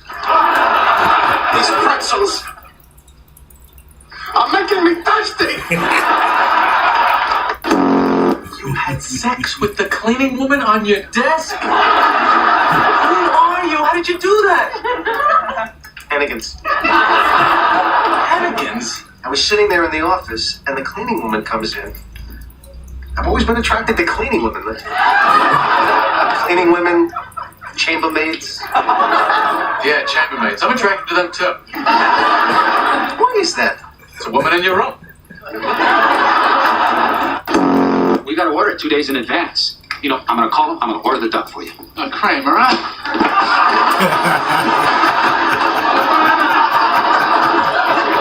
Right there, guys. That's perfect. Huh? What do you think, lady? Well, I don't know. I'll have to sit on it. Oh, no, I don't want anyone sitting on it. Excuse me. I was wondering if it would be possible if you could deliver the old couch to my apartment. It's not very far. Sure. You got room in the truck for me? I don't think we can squeeze you in. Oh, goody. Okay. Well, I'll see you chumps later. Did you offer those guys a drink? No. Should I have? What kind of a person are you? I don't know. Hey, George. And you must look exactly like Jerry. See this? You're like twins. Woo! This is Harry. Trevor, what are you talking about? Janet doesn't look anything like Jerry.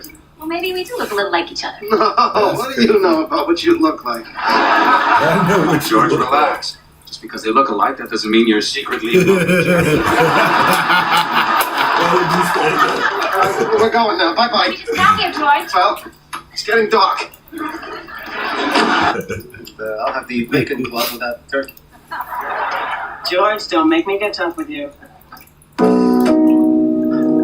Okay, so we're in line at a restaurant or something. You're like, I play football. I'm a comedian. We chat it up, okay? Because everybody has a job here on Earth, but in heaven, there's no jobs, okay? And I think I think to break the ice, this is just me. This is how my brain works. I think you would ask, how did you die?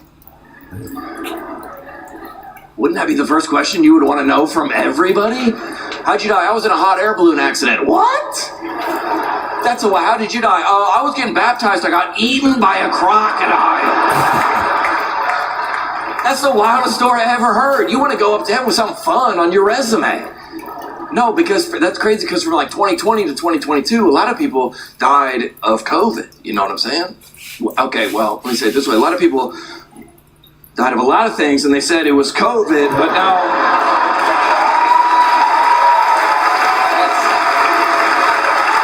And that's a wild place to cheer. But I'm saying... I don't feel like you want to go up to heaven like, I died of COVID. You know, it's not a very cool... So you don't want to be up there for eternity. I didn't get the booster. You know, it's not a... Oh, Hold on. I'm not talking about the people who really died of COVID. I'm talking about the people who died of something else and then they said it was like, imagine if you were at a cafe out here and there was a stroller that rolled into the street. A bus was coming. You hopped up, ran over there, boom, boom, boom, jumped in front of the bus, pushed the stroller away, saved a kid's life. You got run over. You had the sniffles and they were like, he died of COVID. I would be in heaven HR day one. You gotta switch this death certificate, bro. I died a hero. But when I knew that I was going to get to marry Chuck Morgan, I thought, Hey, Alex, you work at Shopify. What's your Shopify hack? Yeah, it's my turn. Worry about it. Keep talking. Keep talking. What? Oh, what is it? If a male stripper. Oh, man. If a male stripper was nicknamed Popeye, what might he have? Number 5. What we doing? Damn, Molly. Give me something Santa might fire an elf for doing on the job. Flying on reindeer, for Rudolph, sorry. Come here, Rudolph. I'm finna ride you to the store. One of the elves is flying on the reindeer.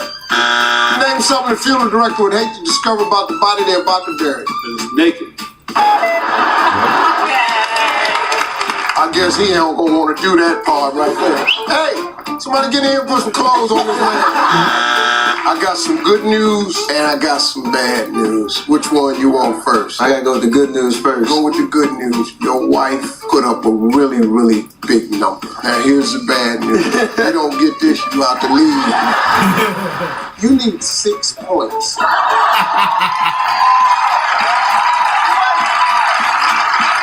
For you, Steph, that's 2 shots. Come on. All right, let's go. Name something you wish improved your memory every time you drink it.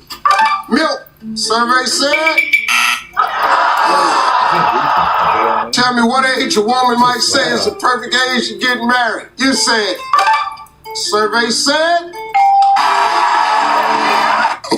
Oh, what is it? If a male stripper. This AI is different than. As I say, when Julia first came onto the show, I was a little threatened.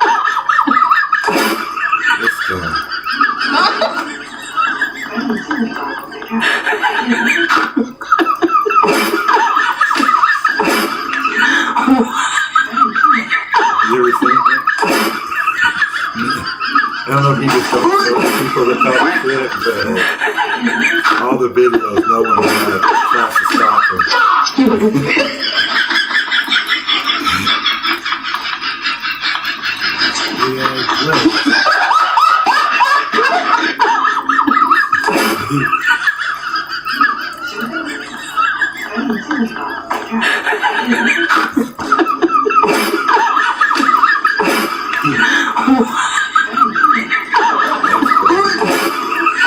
She's waiting for him to get it back.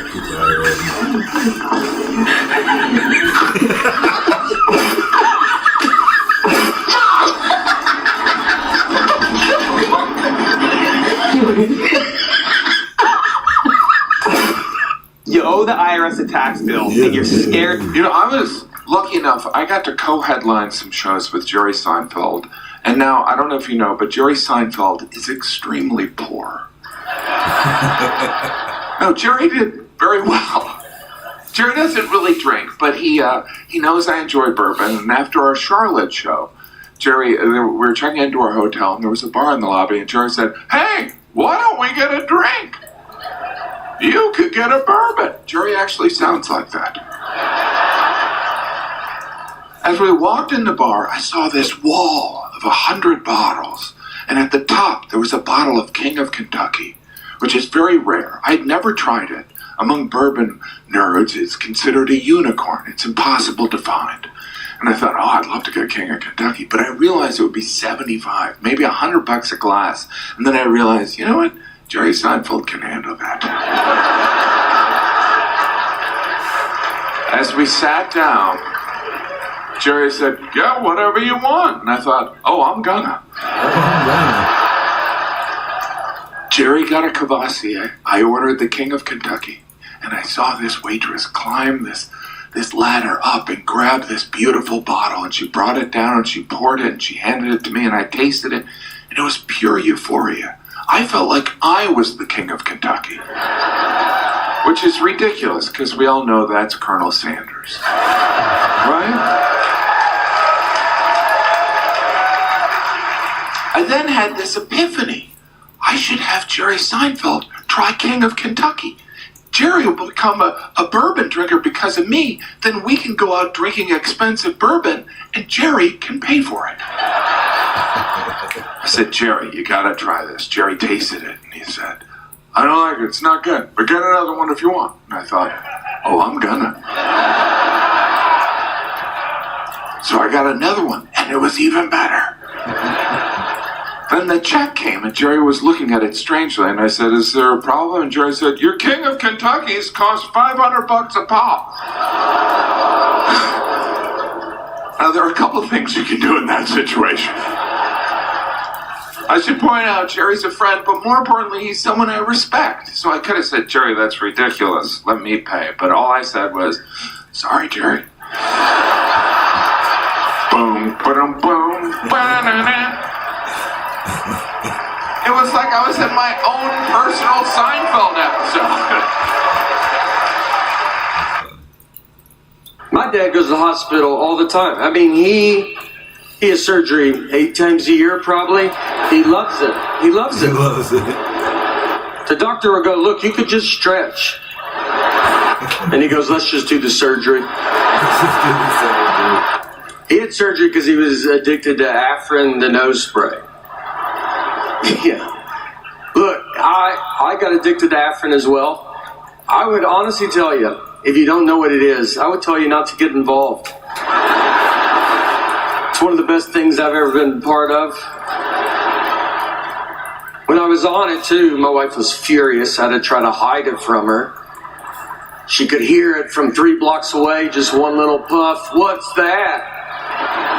I ain't gonna live like this. I ain't worked this hard not to do Afrin in my own home. So my dad, they go to the doctor, him and my mom. And the doctor was like, do you use Afrin? And my dad goes, no. And the doctor was like, I can tell that you use it. I was just saying that. So he goes, how long have you used it? And my dad said 5 years, which is a lie. And my mom is like, she's like, well, tell the truth. You know, she goes, he's used it for 45 years. He used Afrin 45 years. Just for reference, if you don't know, the back of the box suggests no more than 3 days. I mean, there's not a medicine on earth that tells you to give it a good 45-year run. I think about my parents a lot, because I mean, the world is getting very futuristic. And like them, I'm from the 1900s. You gotta watch out for the 1900s, people. We're old. It's so, I mean, my great Aunt Helen from the 30s, she's deaf. They didn't know she was deaf back then. The doctors, they had no idea. They were baffled. That's how good doctors were back then. They just said, they looked at her as they smoked in her face. These were real doctors. They were like, oh no. She's rude, I'll tell you that. My dad goes to the hospital all the time. I mean, Civil War, that's how I say it. Instead of civil, I go Silver War. If Steve Harvey wasn't Silver War, that's how I say it. Instead of civil, I go Silver War. You know, look, that might be on me, all right? I'm not...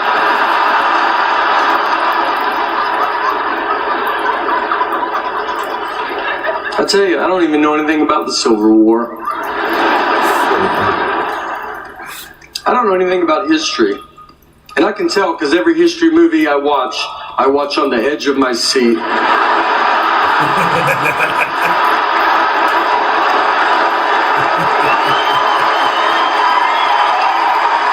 Silver War, that's how I say it. Instead of... If Steve Harvey wasn't married. Want to learn how I went from this to... And, sir, in this new country, what... Alright, so this black guy trusts to punk a white boy. Yeah, he ain't having it. You know what? A majority of men, there's a lot of men in prison because of their woman. Yeah. And this sucker fell for it. Watch this. What? You're gonna what? Typical. Ghetto ass. Call the cops. You just came in here yelling and typical. I'm harassing you. You just came in after me. Are you kidding me?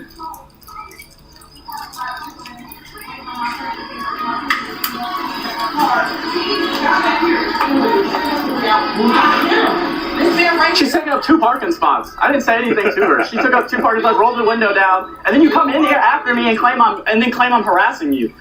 You just came in after me and claim I'm harassing. Who's harassing who? You just came in after me and then threatened me. My thing is, Like, you cussed me out. It's all of look. You rolled your window down and said something to me. You get mad because I defended myself? Bart, women lie. Something happened to you at a movie theater. Well, yeah, I got into an argument with a woman at a movie theater. Yeah. These guys are fun. We was watching the movie Passion. This motherfucker right here, he's the reason I'm pocketing $4,900 extra this year. Don't believe me? Should like to say,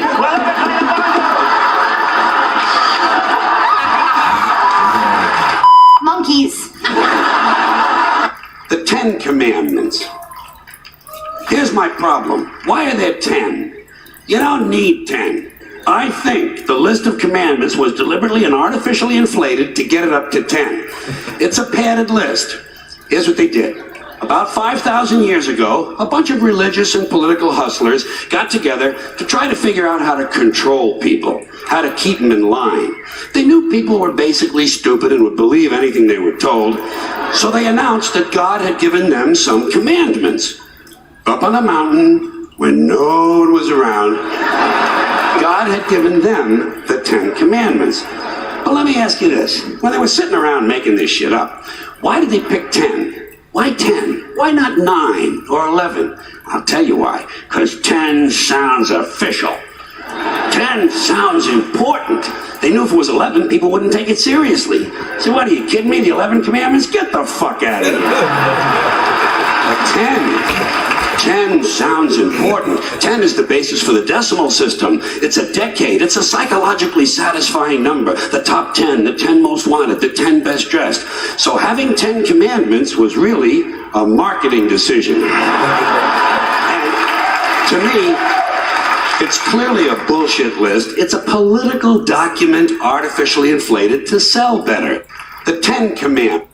Kratom is being sold across the U.S. Moil? What the hell is a moil? A moil is the person that performs a circumcision.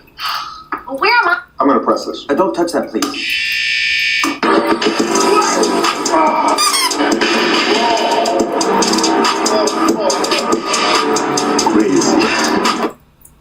She has to get me out of stuff all the time. She'll, like, if I buy something and it doesn't fit, I'll never take it back. I'm embarrassed. I'm pretty sure it's going to be the exact same people, and they remember me. And right when I walk in, they'll be like, we knew you couldn't handle that shirt.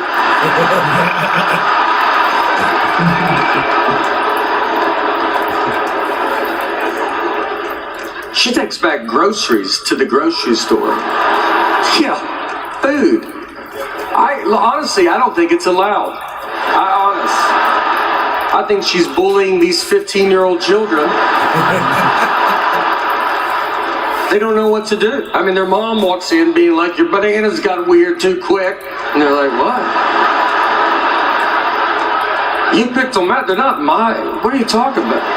I'm going to change them. I'm going to go change them out. Yeah, that lady is stealing bananas. She has to get me out of stuff all the time.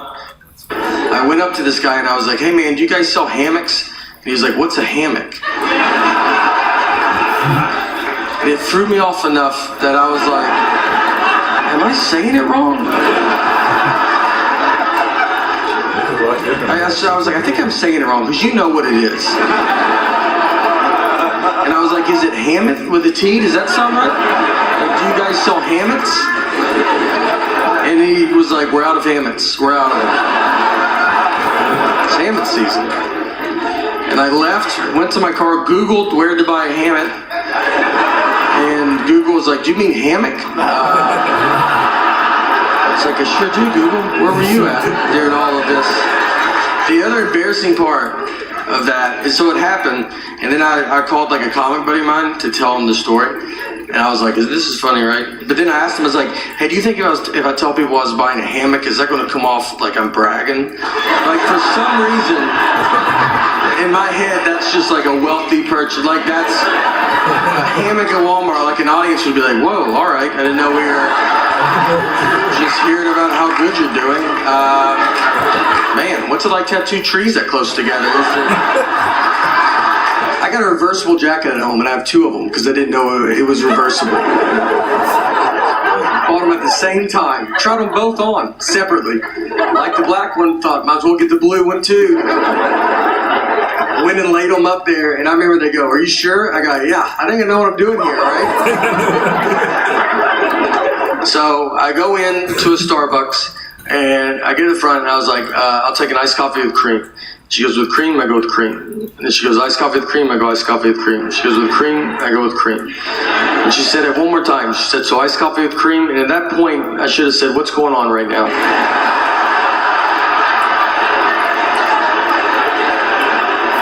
Where are you at in your head? Because I feel like we're in two different places.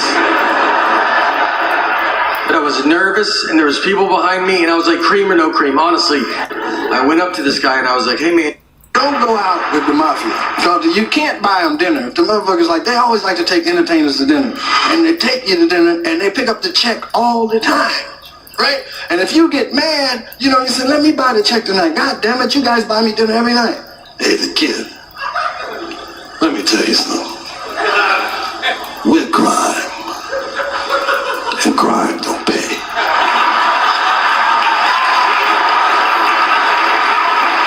The mafia people are weird people because they appeal.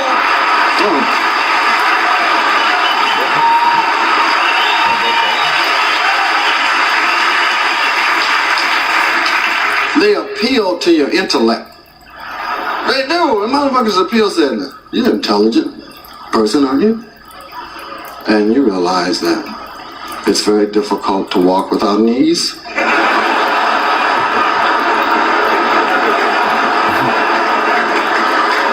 And one time I was in a room with one of these motherfuckers, and I don't know how to describe it. You ever seen a face just turn to stone? I mean, I was talking to the man, and somebody was over here talking about something that had pissed him off that he was going to deal with, and it went from a nice conversation with me, and a stone thing came over his face, was like, and a chill went through my fucking body. It was, I said, this motherfucker's dead. I'm looking at a dead man that walks around. Because it was just stone, man. It wasn't no compromise. There was nothing in there where you could go. There was none of that in the face. And I said, oh, that's a look I'd like to get. Just to whoop on a motherfucker, you know. Just say, what? Don't go out with the...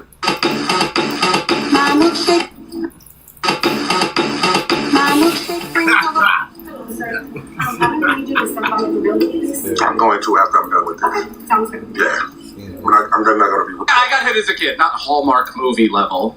You know, enough for me to remember the last time. I was 15 years old. My mom was chasing me up the steps with her 3 rings facing in.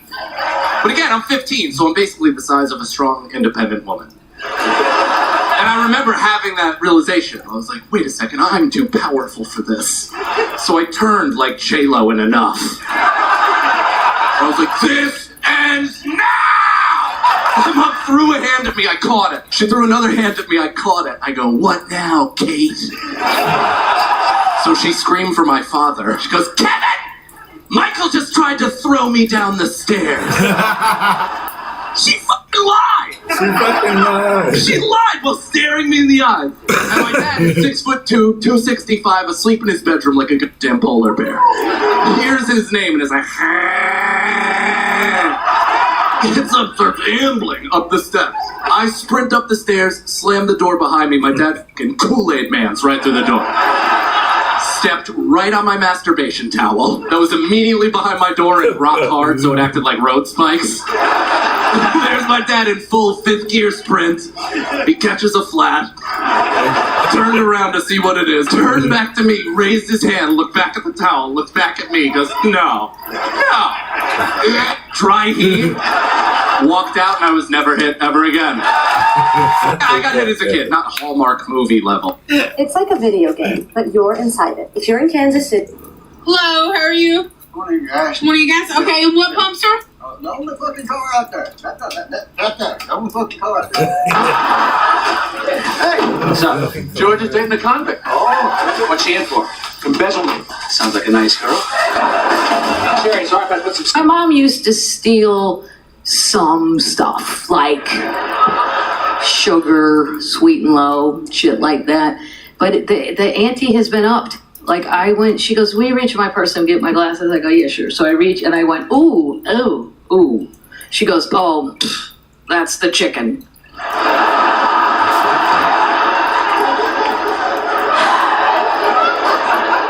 I said, what chicken, Mom? Well, I don't want to hear a lecture from you about it, but I steal a lot of chicken from the casino buffet because they're just going to throw it out, Kathleen, and your dad loves it, and I don't ever feel like frying a chicken again. I'm 83 goddamn years old. I'm not ever frying chicken again. I'm not doing it. So I don't want to hear a lecture. All I said was, ooh, that's all I'd said. My mom used to steal... My father had a lot of guns, but I wasn't allowed to touch them ever.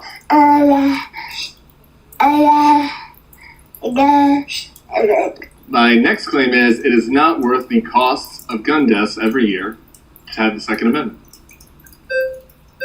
What?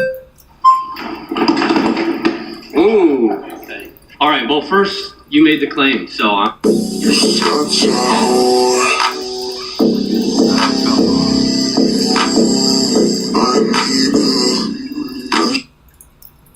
My eyes can read good.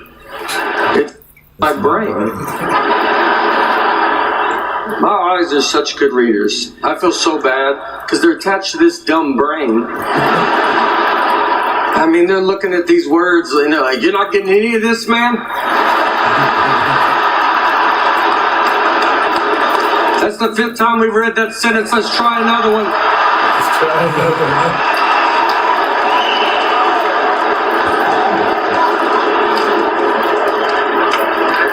Fiction, non-fiction. I don't know which one's the truth.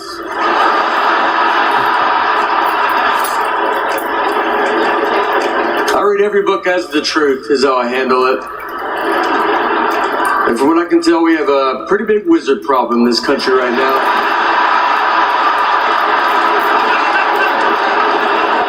My eyes can read good. Look, to be honest, I've never taken care of the one dog we have, but two would be fun.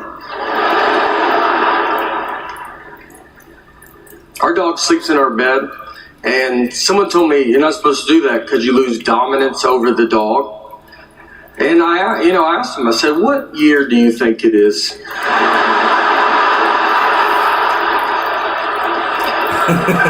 These are all doodles. They're barely dogs. It's the person. They're people. This guy acts like it's 1980 when you kept the dog outside all year. Those you needed dominance over. You had a wolf in the backyard. Friends come over. You want to go outside? I wouldn't. Look, to be honest, I've never taken care of the one dog we have, but... Thank you, Dean. I was a little surprised when I was asked to be here tonight to honor Bob Hope. Well, surprised isn't exactly the right word. Annoyed. I've got a lot of important decisions to make in the next several weeks. Like, do I go with Beacons or stick with U-Haul? In accepting this invitation, I don't want the taxpayers to think that I'd make a special trip down here just to be on this program. Now, that would be frivolous. I just happened to be in town anyway for something really important. a guest shot on Hollywood Squares. Seriously, Bob would do well in politics. He certainly has to be one of the most familiar faces in America. He's entertained over 10 million troops and seen by more than 100 million TV viewers. And if you throw in the 27 people who've seen his movies, you have a pretty sizable constituency. I'm the last one to criticize somebody's movie career. Bill Dean Martin. I've had a few disasters myself. I don't criticize governors either. Bob Hope is a man of remarkable accomplishments. He's been America's most favored comedian at a time when America was in her most bewildered state of mind. He's entertained 6 presidents. He's performed for 12.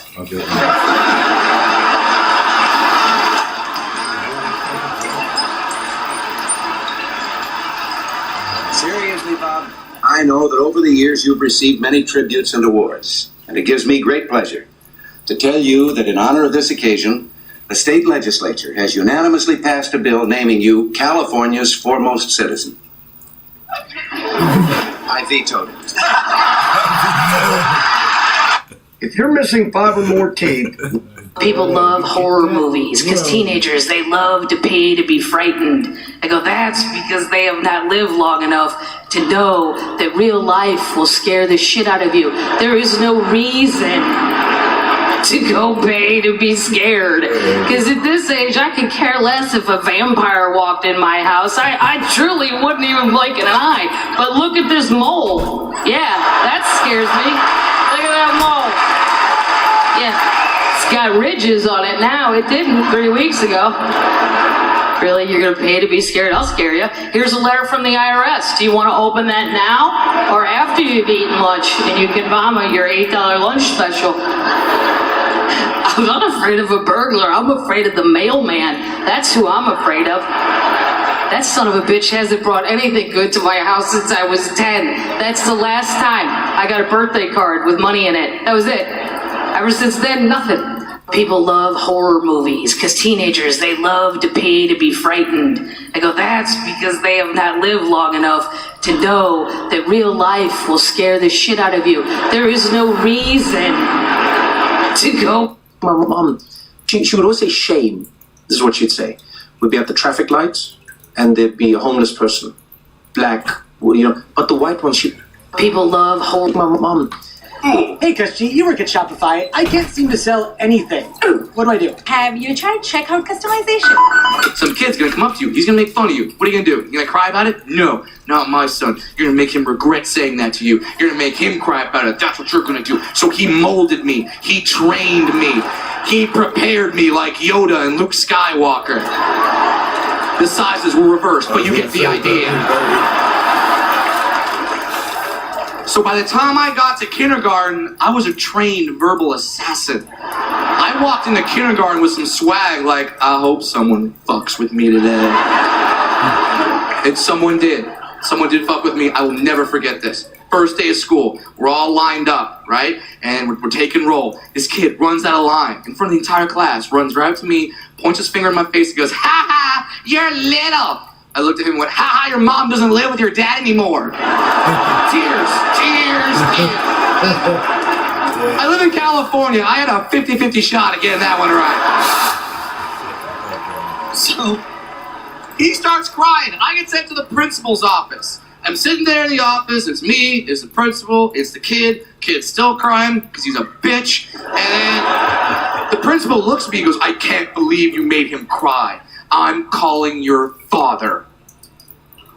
Do it. I hate leaving my family right now because 2 months ago, I became an uncle for the very first time. My sister gave birth to a healthy baby boy. His name is Liam. My brother-in-law comes in with Liam and he looks at me and goes, hey, congratulations, you're now Uncle Brad. And he hands me Liam. And I look at him. I didn't know what love was. I had no idea. Now I'm staring at him going, oh, this is what this is.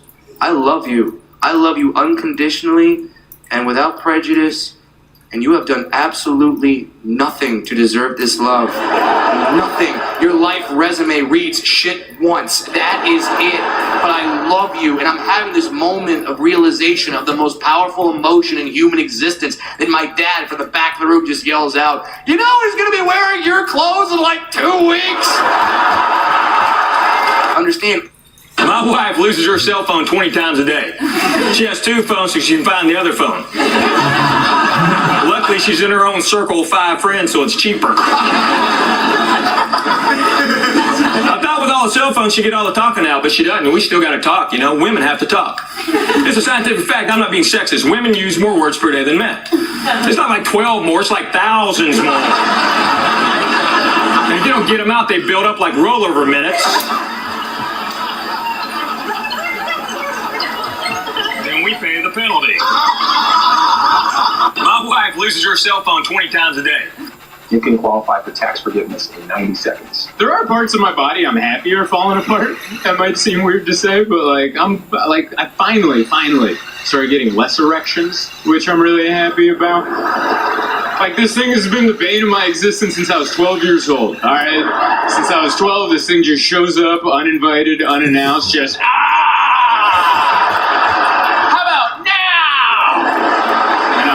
not now. Trying to get my bag out of the overhead. Why don't you calm down? I don't know what that is. The entire flight, nothing. And then as soon as the wheels touch down, guess who's not making their connection, you know? And don't get me wrong, it still works when it's supposed to. When something's going on for him to participate in, he shows up, you know? But he's like a polite neighbor now, you know? He sends a text before he comes over. Are we still watching the game? Get in here, buddy. But he's not showing up unannounced anymore. He's not like, oh, I saw your light was on, let's party. Like, there's less of that, and that's the relationship I've wanted with him this entire time.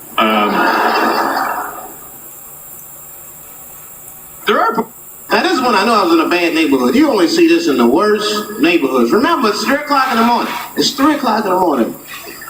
I look out the window. There was a fucking baby standing on the corner.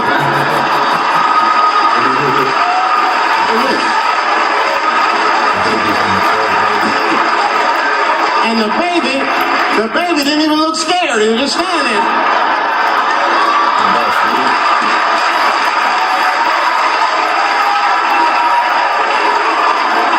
I mean, it made me sad. It made me sad, really good. You know, because I wanted to help the baby. Don't trust me. I'm sorry. Click.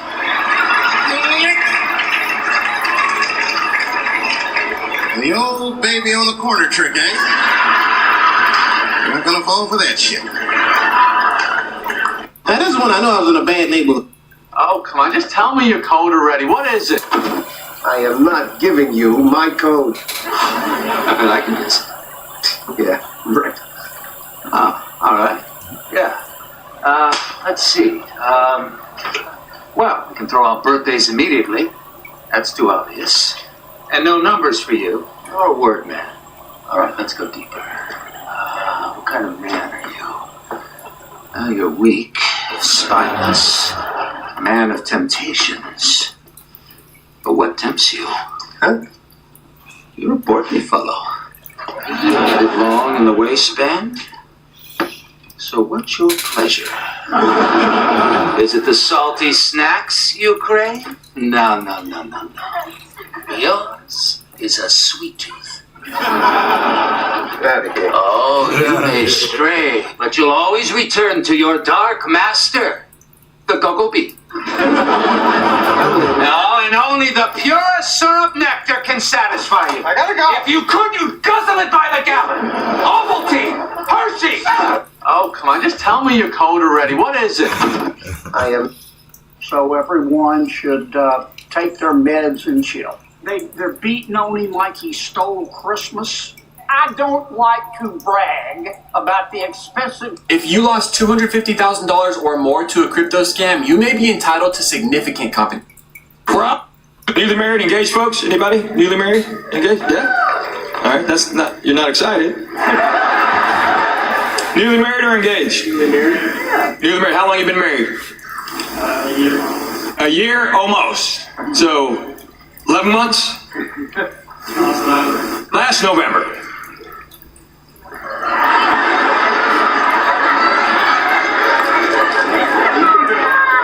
That's how guys keep track of time. It was hot when we got married.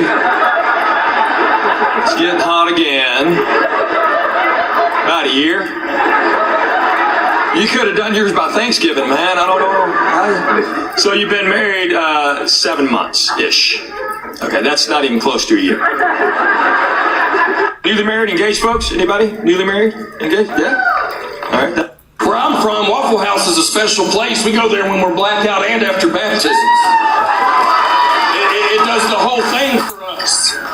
No, I can't bring it up out here. I'll tell y'all I like Waffle House. To a Colorado native, tell them that you like Waffle House. They'll start putting their kids in the van. No, we don't really do drugs. We're just kind of a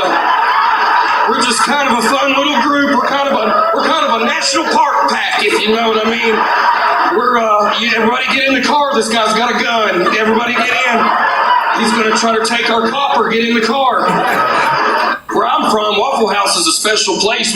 Why is millionaire comedian Nate Bargatze so loyal to his waitress wife? Behind the smile of this king of clean comedy is a love story that's lasted over 20 years. In 2004, Nate was working as a host at a restaurant, and Laura was a waitress there. When they first met, Laura never imagined that shy guy would one day become one of America's most beloved comedians. Back then, Nate waited tables by day and practiced jokes by night, dreaming of making it on stage. Laura was the first person who truly believed in him. She stayed by his side through those open mic nights when no one laughed, and even paid his rent when he couldn't afford it. In 2005, Nate proposed to her in a horse-drawn carriage in Central Park. He had almost no money, but Laura said yes. After they got married, Nate's career was just starting, and money was tight, but Laura never complained. She became the quiet force behind his success. Today, with a net worth of over $40 million, Nate still lives in his hometown in Tennessee with You are the founder of Joy Mode. Yeah. What is that? This is not a speech impediment or a learning disability the way I'm talking.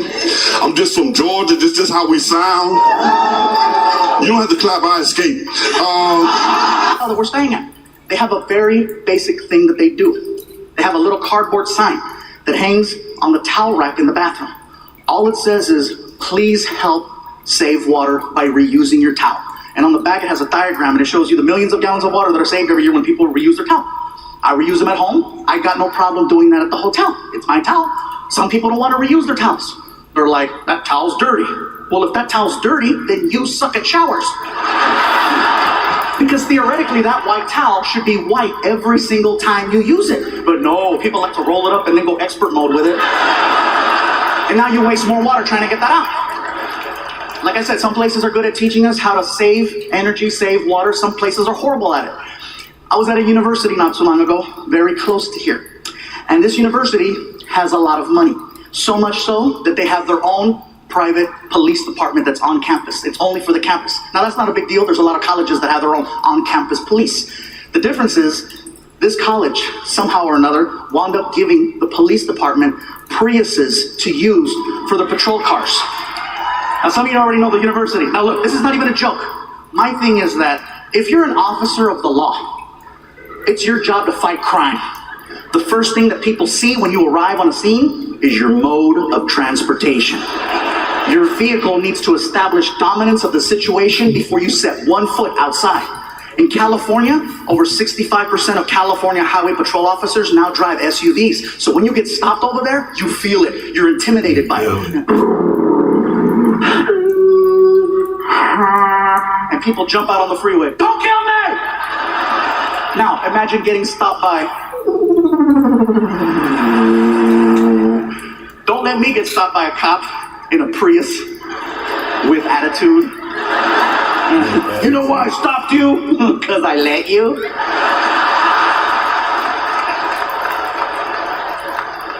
Imagine the first time they did a DUI stop, the cop probably didn't even get out of the car. He just stayed on the radio. Sir, step out of your vehicle right now. Okay. All right. Is that a Prius? I must be drunk. Sir, walk the line. Okay, all right. Officer, if I gotta go to jail, Can you call a real cop car to pick me up? Stop being a smart ass, walk the line. Okay, hey, real quick. Hey, charge my phone. That's it, you're going to jail.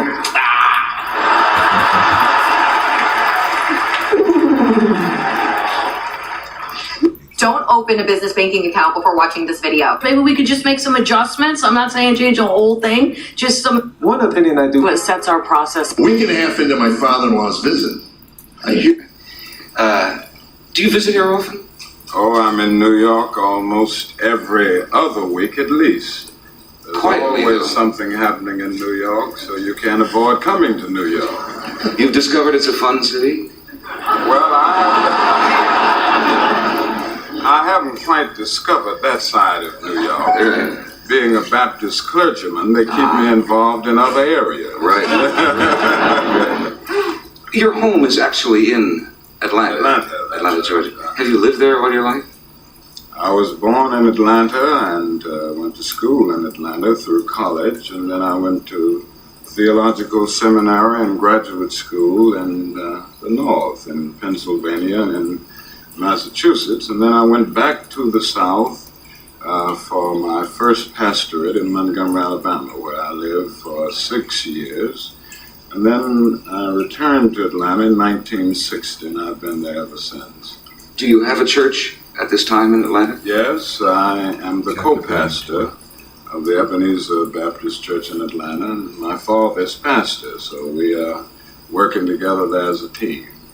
Both you and your father? That's right. They put us. Is there any seniority? Well, he makes it clear, sometimes consciously and sometimes unconsciously, that he is the pastor, and I'm the co-pastor. Mrs. King, of course, lives in Atlanta. Oh, yeah. And She's from Alabama originally, but... and children? Yes, we have 4 children. What would their ages be, Doctor? 11, 9, 6, and 4. We have 2 girls and 2 boys. Are they in school in Atlanta? Yes, they're all in school in Atlanta. Even the youngest is in nursery school, but the others are all in the public school system of Atlanta, the other 3. How is Atlanta doing? And the whole state of Atlanta Georgia? is doing pretty well. I would say that Atlanta is probably the most progressive city in race relations in the South. Now, I've been off and on with anger management since I was 15. My wife will tell me that she always says that I don't like the way she talks, and it's not her voice. I like the sound of her voice. That'd be a big problem, I think, if it was like, it's your voice. I just hate it. Just to go to couples therapy and be like, can you hear it right? Like, it's not, you know, it's not fun. It's the information that she chooses to tell me at times. We took a trip to Florida, to Fort Lauderdale, and her and our daughter are flying from Nashville, where we live, and I'm flying from Detroit. We're meeting at Fort Lauderdale's airport. I have to find them when they land. So I called her because I was about to take off, and I was like, all right, what time do you guys leave? She goes, noon. And it was 11:30, and they're still at home. I was like, Laura, I don't know if you even know what an airport is. But if that plane was in our driveway, I don't think you could make it. And she said, that's what time you leave for the airport. Our flight's not till 1:30. I was like, all right. So what do you think I wanted to know when I asked that? Is that what you thought the best time you could give me was a time that means nothing to nobody? What time did you go to bed last night? Just tell me that, and I'll just look up all the planes that land in Florida, and I'll guess which one I think you're on. She said, I'm sorry I don't talk the way you want me to talk. I'm like, I want you to talk like a regular person, all right? Like you've been around people before, you know? We didn't talk in Florida, I'll tell you that. She's good at not talking to me. She can go a long time. She could do her whole marriage career. Marriage fights are great because they're all very dumb. I would say 90% of them are dumb. 10% the cops show up. But We got in a fight once over chocolate milk. We didn't talk for 24 hours. What happened is I brought chocolate milk home, and she was like, "Why did you bring it home?" And I was like, "You're supposed to drink it after you work out."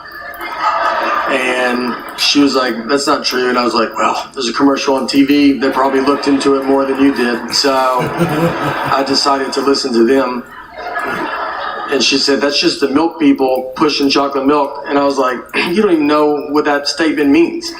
You don't know if there's milk people." And I think chocolate milk's doing fine. I don't think they're sitting on barrels of it. And they're like, "We got to make up a lie. We got to get rid of this chocolate milk." She went to college, all right, and I did not. But she did not study chocolate milk. When is it good and not good for you? To be fair to her, though, I do not work out. So, you know, but I was probably going to start, and I needed to get all this stuff there. My wife will tell me that she put Life 360 on my phone. That's so they can track you even when they're not near you. You might not even know you have it on your phone. It's worse than what the government's doing. I would rather the government track me than her. She just calls me, "Why you at Krispy Kreme donuts?" I'm like, "Look, I'm not gonna live like this, all right? If I want donuts, I'm not gonna lock my phone in a gym locker and go pay cash for donuts."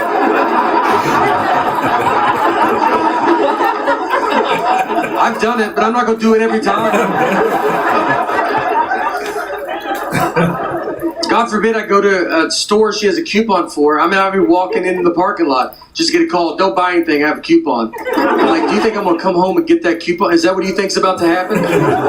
I'm gonna try to pay more now that you call. I don't even know if Target allows that, but I'm gonna try to negotiate up on this toothpaste.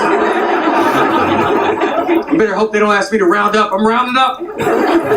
She put Life 360 on my phone. That's so they can track you even when they're not near you. You might not even know you have it. She told me to go see that movie Monster. Remember that movie with Charlize Theron? Yeah. My brain runs on. I will tell you this right now. I'm just going to be honest with you guys. I'm going to put it all out there. No one is more indirectly racist than Filipino moms.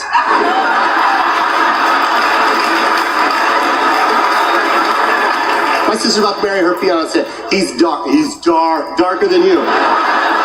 My sister got the darkest one. There's black and then there's nighttime. Andre is nighttime. Andre used to kill it in hide and seek when he was a kid. Didn't even have to hide, just closed his eyes like that. Where are you, Andre? Right here, motherfuckers. I win again. You should have seen how my mom acted when she met Andre for the first time. When he walked into the house, my mom went like this.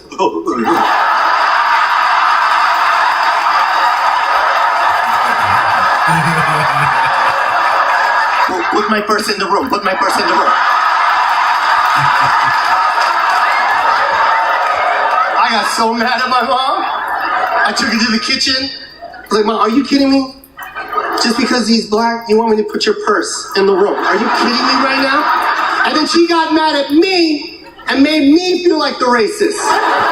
Some Filipino Jedi shit. She just looked at me, she goes, "Oh, just because he's black, Joseph, and I told you to put my purse in the room, you think your mother is a racist?" Wow, Joseph. Wow. I would do that with any stranger, Joseph. White, black, Latino, Asian, I don't care. If I don't know you, put my purse in the room. That's a Louis Vuitton. I will say this. I'm sorry, did you just call that gun a tutu? Fear is the only reason why I decided to buy a gun. So next thing you know, I wound up at the sporting goods store right by my house. I walk in there, and this place is packed full of people that normally would not have been open to the idea of owning a gun. But they felt like me. They were. All right, y'all. It's been a great night. Hope to see you again. I'm tired. Love and positivity. Believe in yourself. Surround yourself by people that push you to be better. And I'm Mike. I'm Juju.